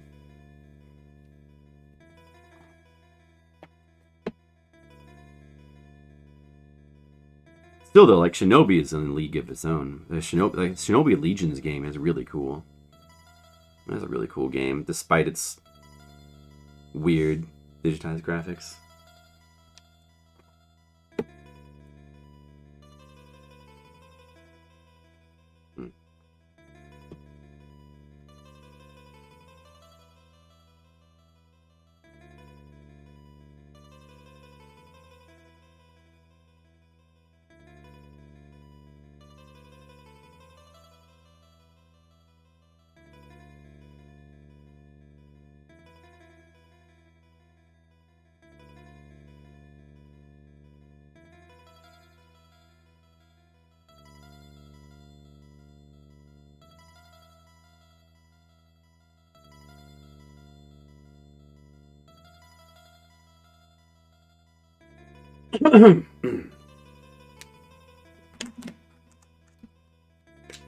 Oh, dude.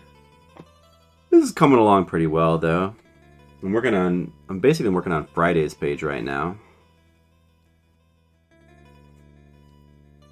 I already have, what is it today? Today's Wednesday, so obviously today's page is up. I remember to put it up, right? Let me just double check. Yeah, I think so. Hopefully, because today is Wednesday. Or no, wait, is today? Yeah, today's Wednesday, right?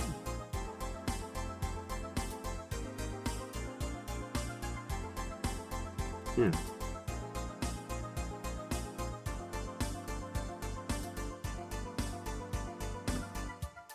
Dude, did I forget to... I think I forgot to upload it. I think I just realized I think I forgot to upload today's page. Whoops. Oh, nobody said anything to me. How embarrassing. That's probably really loud. I should turn that down. Even though the song's amazing. Whoops. I think I forgot to... Where's today's page? It should be page 34. Page 33 is the last one I posted. Dude. Oh, I should probably put that on my website. Wow.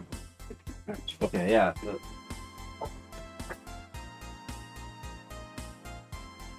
Page 33 is the last. Yeah, it is. This is the last one I uploaded. Yeah, page 33 is up there. This is page 34 right here. This is page 34.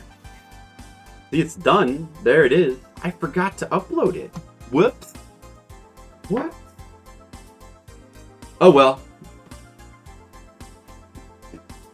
Oh well. Maybe I'll just put it up tomorrow. Well, anyway, so this is going to be Friday's page that I'm working on right here. And then this is Monday's page. They still have to ink, but that's penciled now at least. Alright, let's turn the music back up because this song's awesome.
This song's really good too.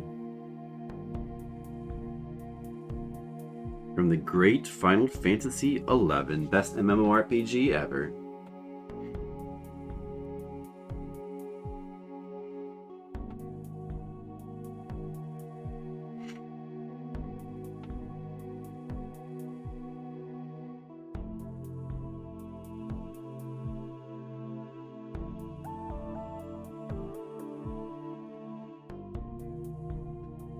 This song is from Final Fantasy XI, from like the second expansion. It's quite amazing because it's like there's like a whole storyline you have to go through with these missions that are like extremely difficult, and you got to go through this whole series of missions, and towards the end you finally reach this like crazy area that looks like people kind of refer to it in the game as sea. Because one of the areas you could get to was like up in the clouds, so they called that sky. And this area looked like it was underwater, so they called it sea. So it was like sky and sea. Those were the end game areas in Final Fantasy XI. But yeah, it was really cool. It looked like it was underwater. Like it was like this weird other like land. It was like this weird world where you weren't underwater, like you were walking on top of water, but like all these sea creatures were kind of like floating around and stuff, and it looked super unique. And like you had to work super hard to even get it and see it. And like this was the music that played in it. This was the music in the sea area, and I love this music track too. It's especially amazing for the ambient of that area. Such a cool area, and there's a lot of cool things in Final Fantasy XI, but of course most people who played the game wouldn't even know that because it's so hard, it's so difficult to even get to this area, which kind of just makes it even cooler when you do get to it.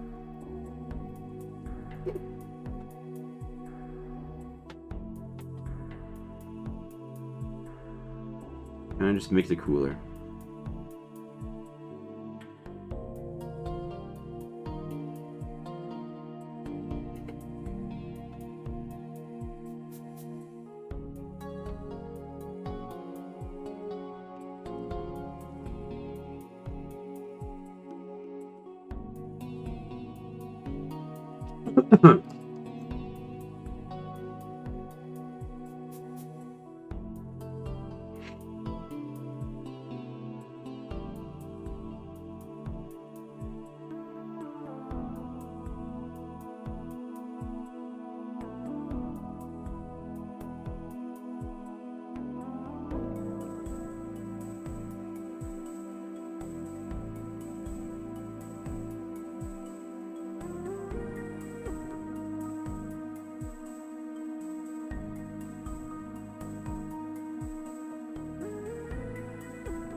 Now I'm getting tired.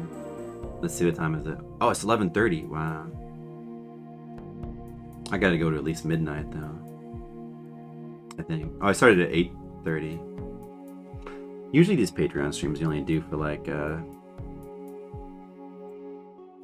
three and a half or 4 hours. Actually, a lot of times just like 3.5 hours is enough, because it is pretty tiring. Like, maybe it's just the way I do them, but since I tend to like talk a lot and like focus on the artwork, I guess it's kind of a little bit draining. but maybe some people would find playing Chakan for 8 hours draining. I don't know. Not me, though. I find it invigorating.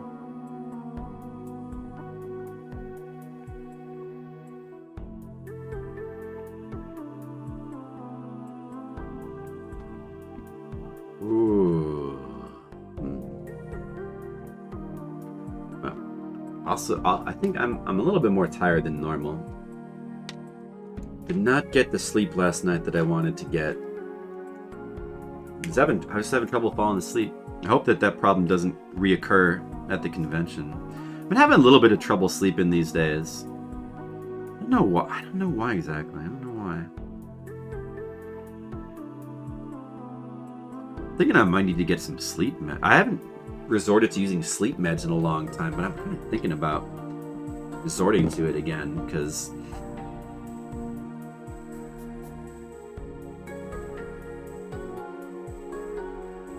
I don't know. I need to get my beauty rest.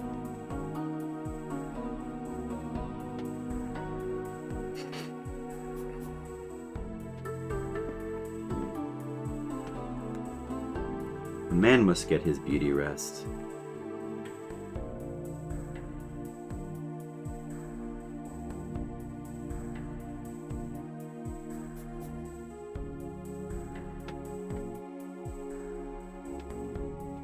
Damn, this song is so good. It's too good.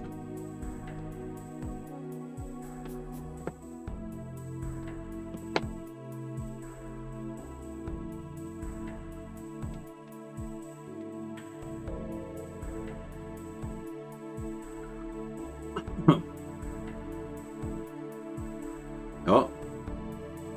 It's about to end. Alright, what song will come up next on Flipsider's playlist? Let's find out. What could be next?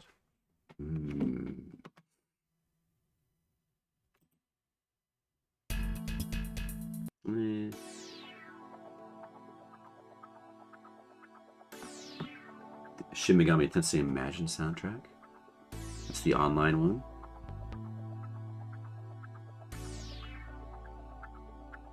I can't skip this song, it's too good.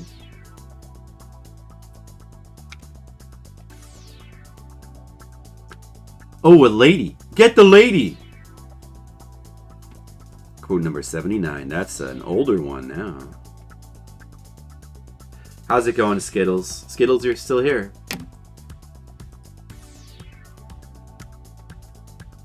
How's it go? Oh, how's it going? Any changes? Any changes in the last hour, Skittles? In your mood? You know how I feel? Tired. I suddenly feel like very tired. I kind of want to just jump into bed. But I can't do that because I'm currently streaming Skittles. Pick a number between 1 and 1001.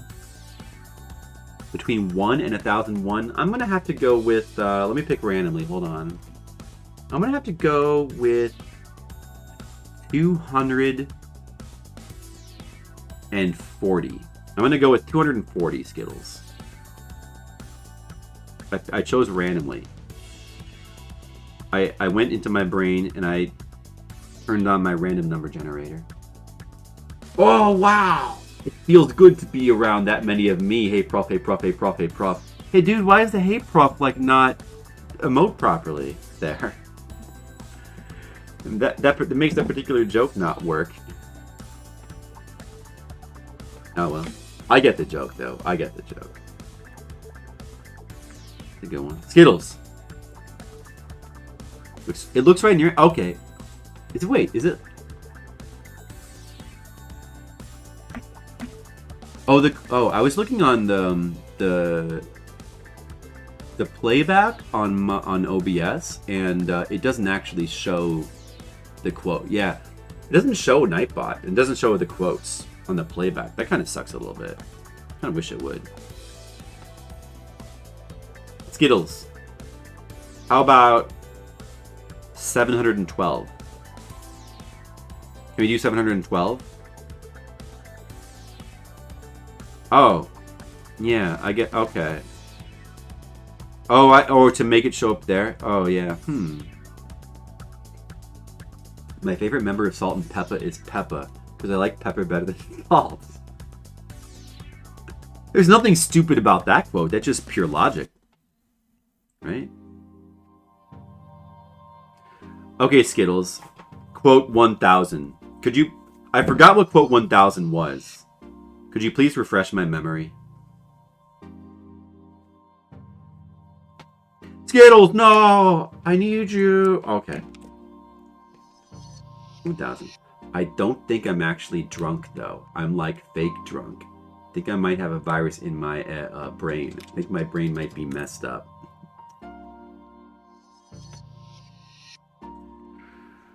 Well, that works. That's a good one.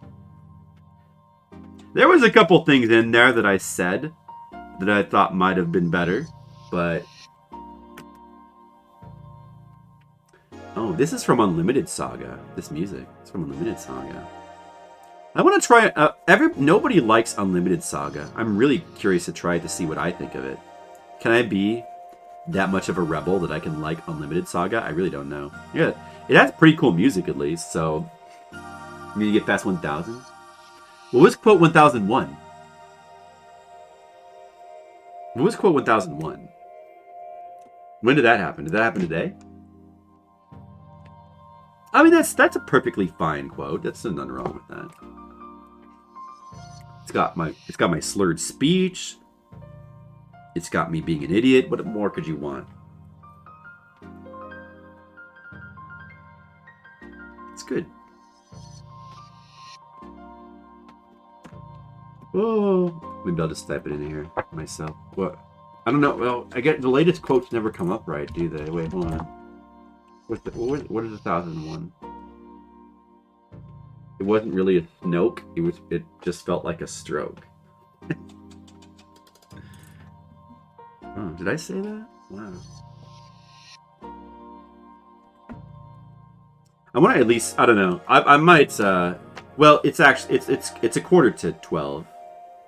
So I certainly might go ahead and stop soon. It would be pretty ordinary to stop at midnight anyway for the art stream.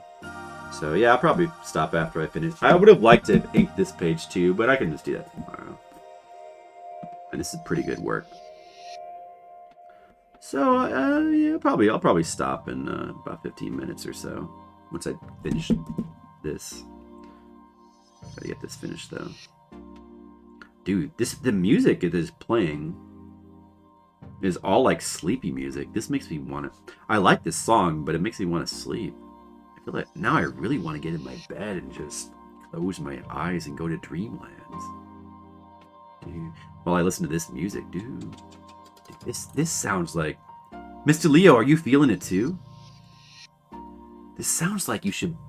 This makes you feel like a fool for not being in your bed. I want to get in my bed with my blanket. Just like huddle up in my blanket and just like close my eyes while the music plays, and then I just like float off into space. I can feel it. I feel the cosmos.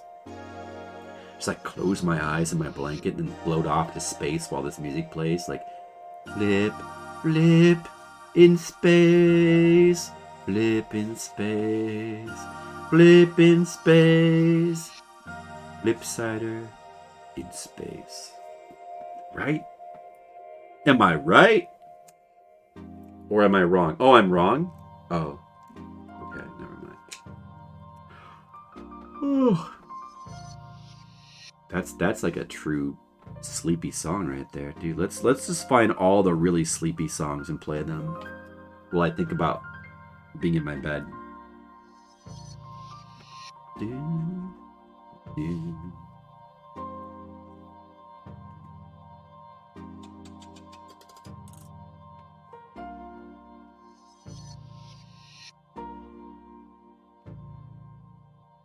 Well, this song has still got... Dude, alright, that's enough.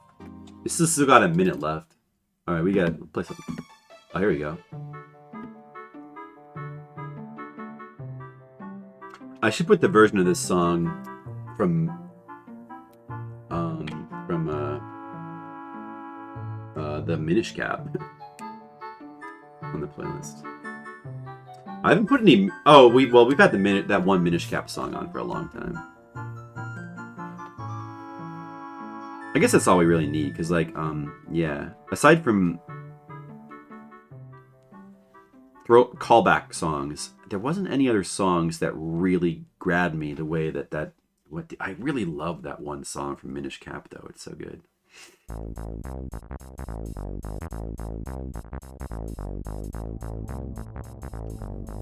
Oh, this song.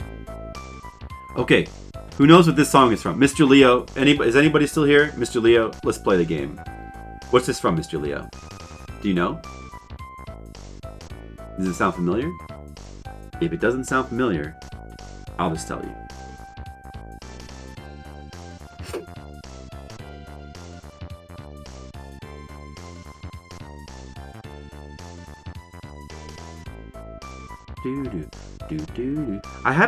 I'm familiar with this game, but I've never streamed it. I mean, I've played it, but I've never streamed it. I've streamed the, wait. Yeah, I've streamed the first one of these. Yeah. But the arcade version, not the Super Nintendo version. Give up, guys. It is from Final Fight 3, which is a Super Nintendo exclusive game. Final Fight 1, of course, huge mega hit arcade game, and the Super Nintendo port also did quite well.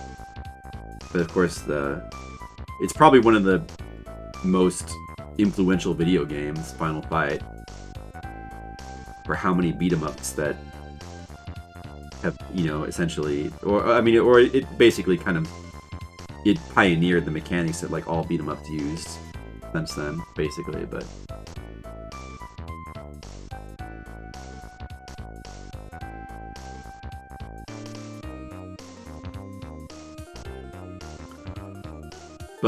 Final Fight 2 and 3 were they only released 2 and 3 as like Super Nintendo sequels, Super Nintendo exclusive. No arcade versions.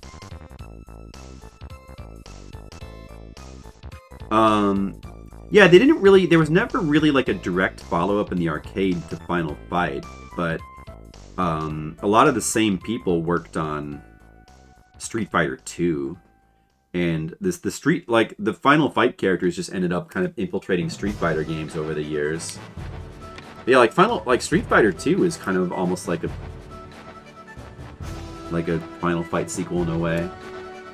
Well, I mean, it's also a sequel to Street Fighter 1, but it's very different from Street Fighter 1, of course. Brave Fencer Musashi. Dude. Haven't played this game in a long time either. But I really liked it at the time.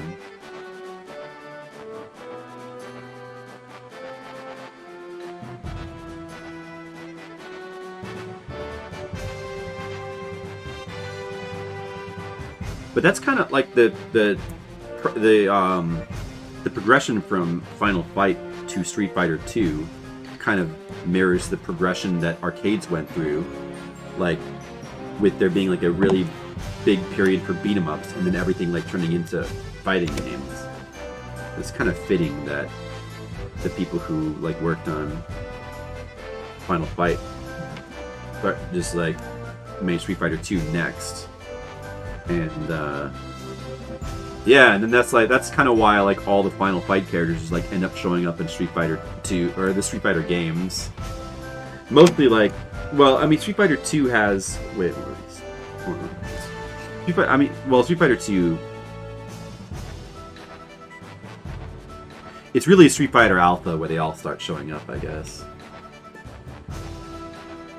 I think, was there a Final Fight connection with Street Fighter 2 specifically? With any of the characters? I guess they only really started bringing them up in with Alpha. Yeah. I mean, like Zangief is very Agar-ish, but and like the size of the characters, and I think it might use the same engine, but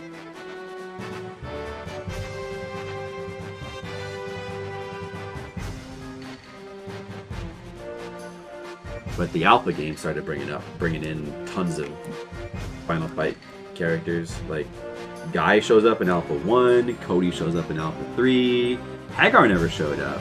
But then Hugo, which was Andare, the American version, shows up in Street Fighter 3, the second Impact.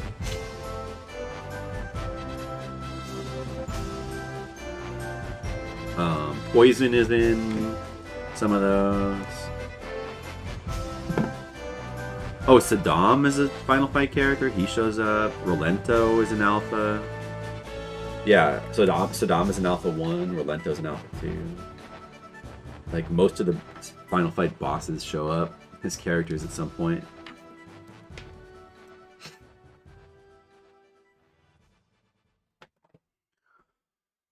Ooh. Ooh, this song's awesome too. I haven't heard this in a while.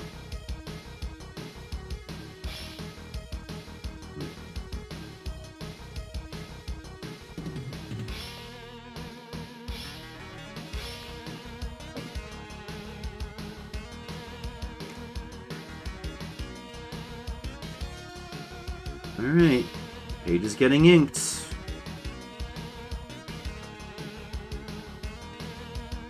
Progress being made. Yeah, these areas, I mean, you guys probably all know this at this point, but these areas are all solid black. I just put the X's because, I mean, some of them I fill in them a little bit, but some of them I fill in, like, so that it's easier to remember. But it's a waste to like use ink filling all these in when you can just fill them in Photoshop. So that's why I put the X's there. That'll all be solid black. It's probably been ages since I've even mentioned that. Probably pretty obvious to know. Let's see. Let's do this now.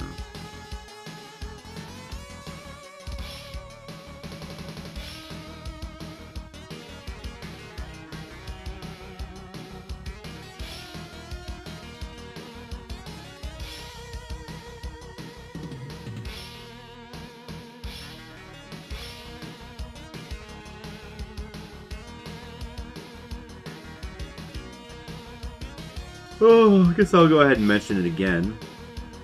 But I mentioned it near the beginning. I don't know if I've mentioned it since then, but since it's relevant to the interests of people watching my stream, I might stream tomorrow. I have the convention this weekend. I thought that normally I would leave tomorrow night, but for some reason on Friday, this particular con, Anime Crossroads, they start super late. They start at 3 p.m. It's only a 3.5 hour drive to get there, so I decided I would just go on Friday morning. So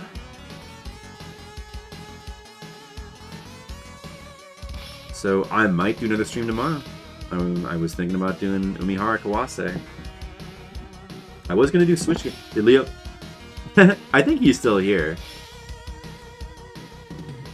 but I was making him sleepy with the music and my either for me being boring or it was I think it was just the song that was putting us all to sleep. He's still here. He might be hiding. He might be playing a video game and not really paying attention, but Leo is here in spirit, Skittles, I think.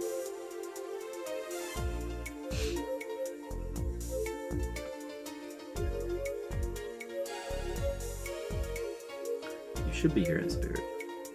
But soon I will not be, Skittles, because I gotta go to bed. I gotta go to bed soon. And I'm almost done with this page, and you know what? I'm kind of wrapping it up right now. In fact, I'm gonna be going any second now. Any second, Skittles. Say your last words right now.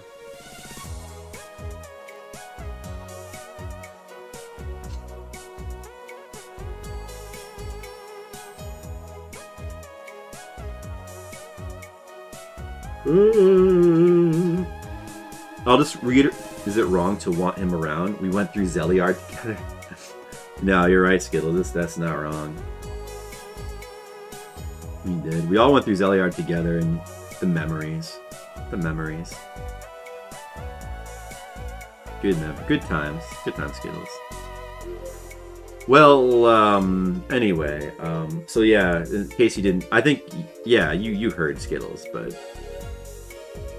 look forward to, most likely there'll be a stream tomorrow night, if I feel up to it, which I probably will, because I really want to play Umihara Kawase, so I'm just gonna do an Umihara Kawase stream, so if you do not like the idea of that, I guess I won't see you tomorrow, but I realize I have something to do. Like, I have things to do, things left unfinished in Umihara Kawase, and I gotta go back to it for at least one stream. But I swear. Yeah, I probably will. I might ask for your help on that, but I really want to try to get it working in RetroArch. Maybe I can work on that tomorrow as well. I mean, maybe somebody, I don't know, we'll see. But, yeah, Skittles. Yeah, I do want to do that. Yeah, we're gonna do Switch games soon though. Like, Switch games are like right around the corner. I swear. For anybody who's looking forward to that. Yeah, I mean, maybe that's just the issue. Maybe the issue is just that, is mine ancient? I thought I did get the new one. Yeah, I guess you must be right. Yeah, I should do that then. I should do that. So that's something that I should try before the next stream. I'll try to remember that. Okay, I'm gonna put like a shadow here, and then I'm probably gonna go to bed. Wait, this song is not right to play before bed. Hold on. Too exciting. It's too happy. Oh, this one is this Blackthorn. Might be fun to play Blackthorn one of these days. Yeah, the shadow there is a nice touch. Let's see.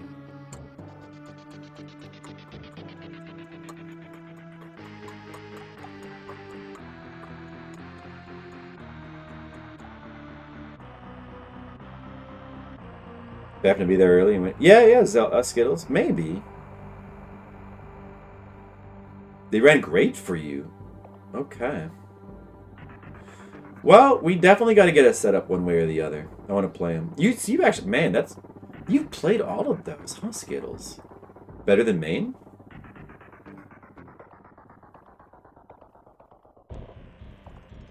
Okay. We'll have to talk about that more, Skittles. I don't even know what you think of them. That's funny that you've, like, played all of those. Man, it's gonna be fun to play those, I think. You know what? I think that this panel here needs a shadow. Played a strong word. You looked at them and made sure they worked. Oh, you didn't actually... Oh, okay. You played them enough to know that they ran great, though, huh? I think I need like a shadow, like a drop shadow here too. This particular panel.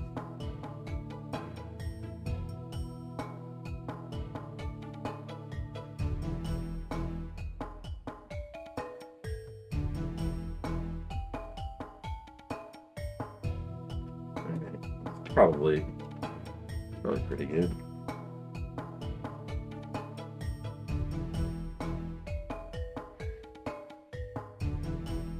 FMVs ran great. Well, that's good news. All right, Skittles. All right. Well, we'll have to talk about that more tomorrow. Yeah, I got a lot of stuff that I want to do because I got Switch games I want to play. We got Fliptendo, and I want to play the CDI Zeldas. Like, that's got to happen soon. And I want to play Super Punch-Out, and I need to play more Umihara Kawase Shun and do more stuff in that. Just so many things, Skittles. But I'm going to do it all. I'm going to do all of that and more. All of that and more, Skittles. That's my pledge to you. But anyway, we finished a page. I finished my page. This is for Friday. I'm really happy with the way these bottom panels look really good. I mean, the top one, I just wish I wish that you could tell that this is supposed to be a drawing better, because I feel like I didn't really communicate that well enough. But I probably should have like drawn this in pencil and left it in pencil, honestly. But aside from that, like, I like these panels a lot. All of these. I mean, you can tell because you can tell it's a drawing, but I just wish that it looked more like a drawing in the panel. And anyway, so that I did that, and then this Monday's page is penciled, and I will ink it. I will ink it at a later time. That should be ready. I did Skittles.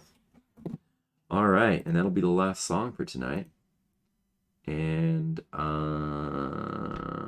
look, it's my hand. All right, do we want to like raid somebody with like the 3 people we have left? Nah, dude, it's like nah. Like I don't know, the art streams, like people definitely seem to enjoy them and they're cool to like do, but I feel like for some reason like I always run out of viewers. And then when I raid with art streams, it's always with like 3 people. That doesn't seem to happen with like the game streams. I don't know why. Maybe I'll just turn the stream off. Skittles. Maybe I'm just gonna turn it off. I've got my mouse right here. Skittles, if I click this button, the stream's gonna be off. If I click this. If I click this, the stream. Oh! I almost clicked it. Oh my god. Skittles, I almost clicked it. Skittles, and everybody else, Mr. Leo, Space Kitty Face. We had some good talk. Demo showed up. Dan Schoening showed up. We had a good raid from Metroid McFly. Appreciate it. If anybody's like still lurking, thanks. But you probably went to bed like I need to do now. Oh, Dan is still here, dude. Dan, thank you, Dan. I hope you appreciated the art. I'm gonna get going. I'm gonna click this button. When I click this, I'm gonna be gone. So, but I'll be back tomorrow, so don't worry about it. You'll see me soon. Thanks everybody for watching. And just remember, I love you. My viewers, I love you. You are loved. Remember that you are loved. Now, I will click this.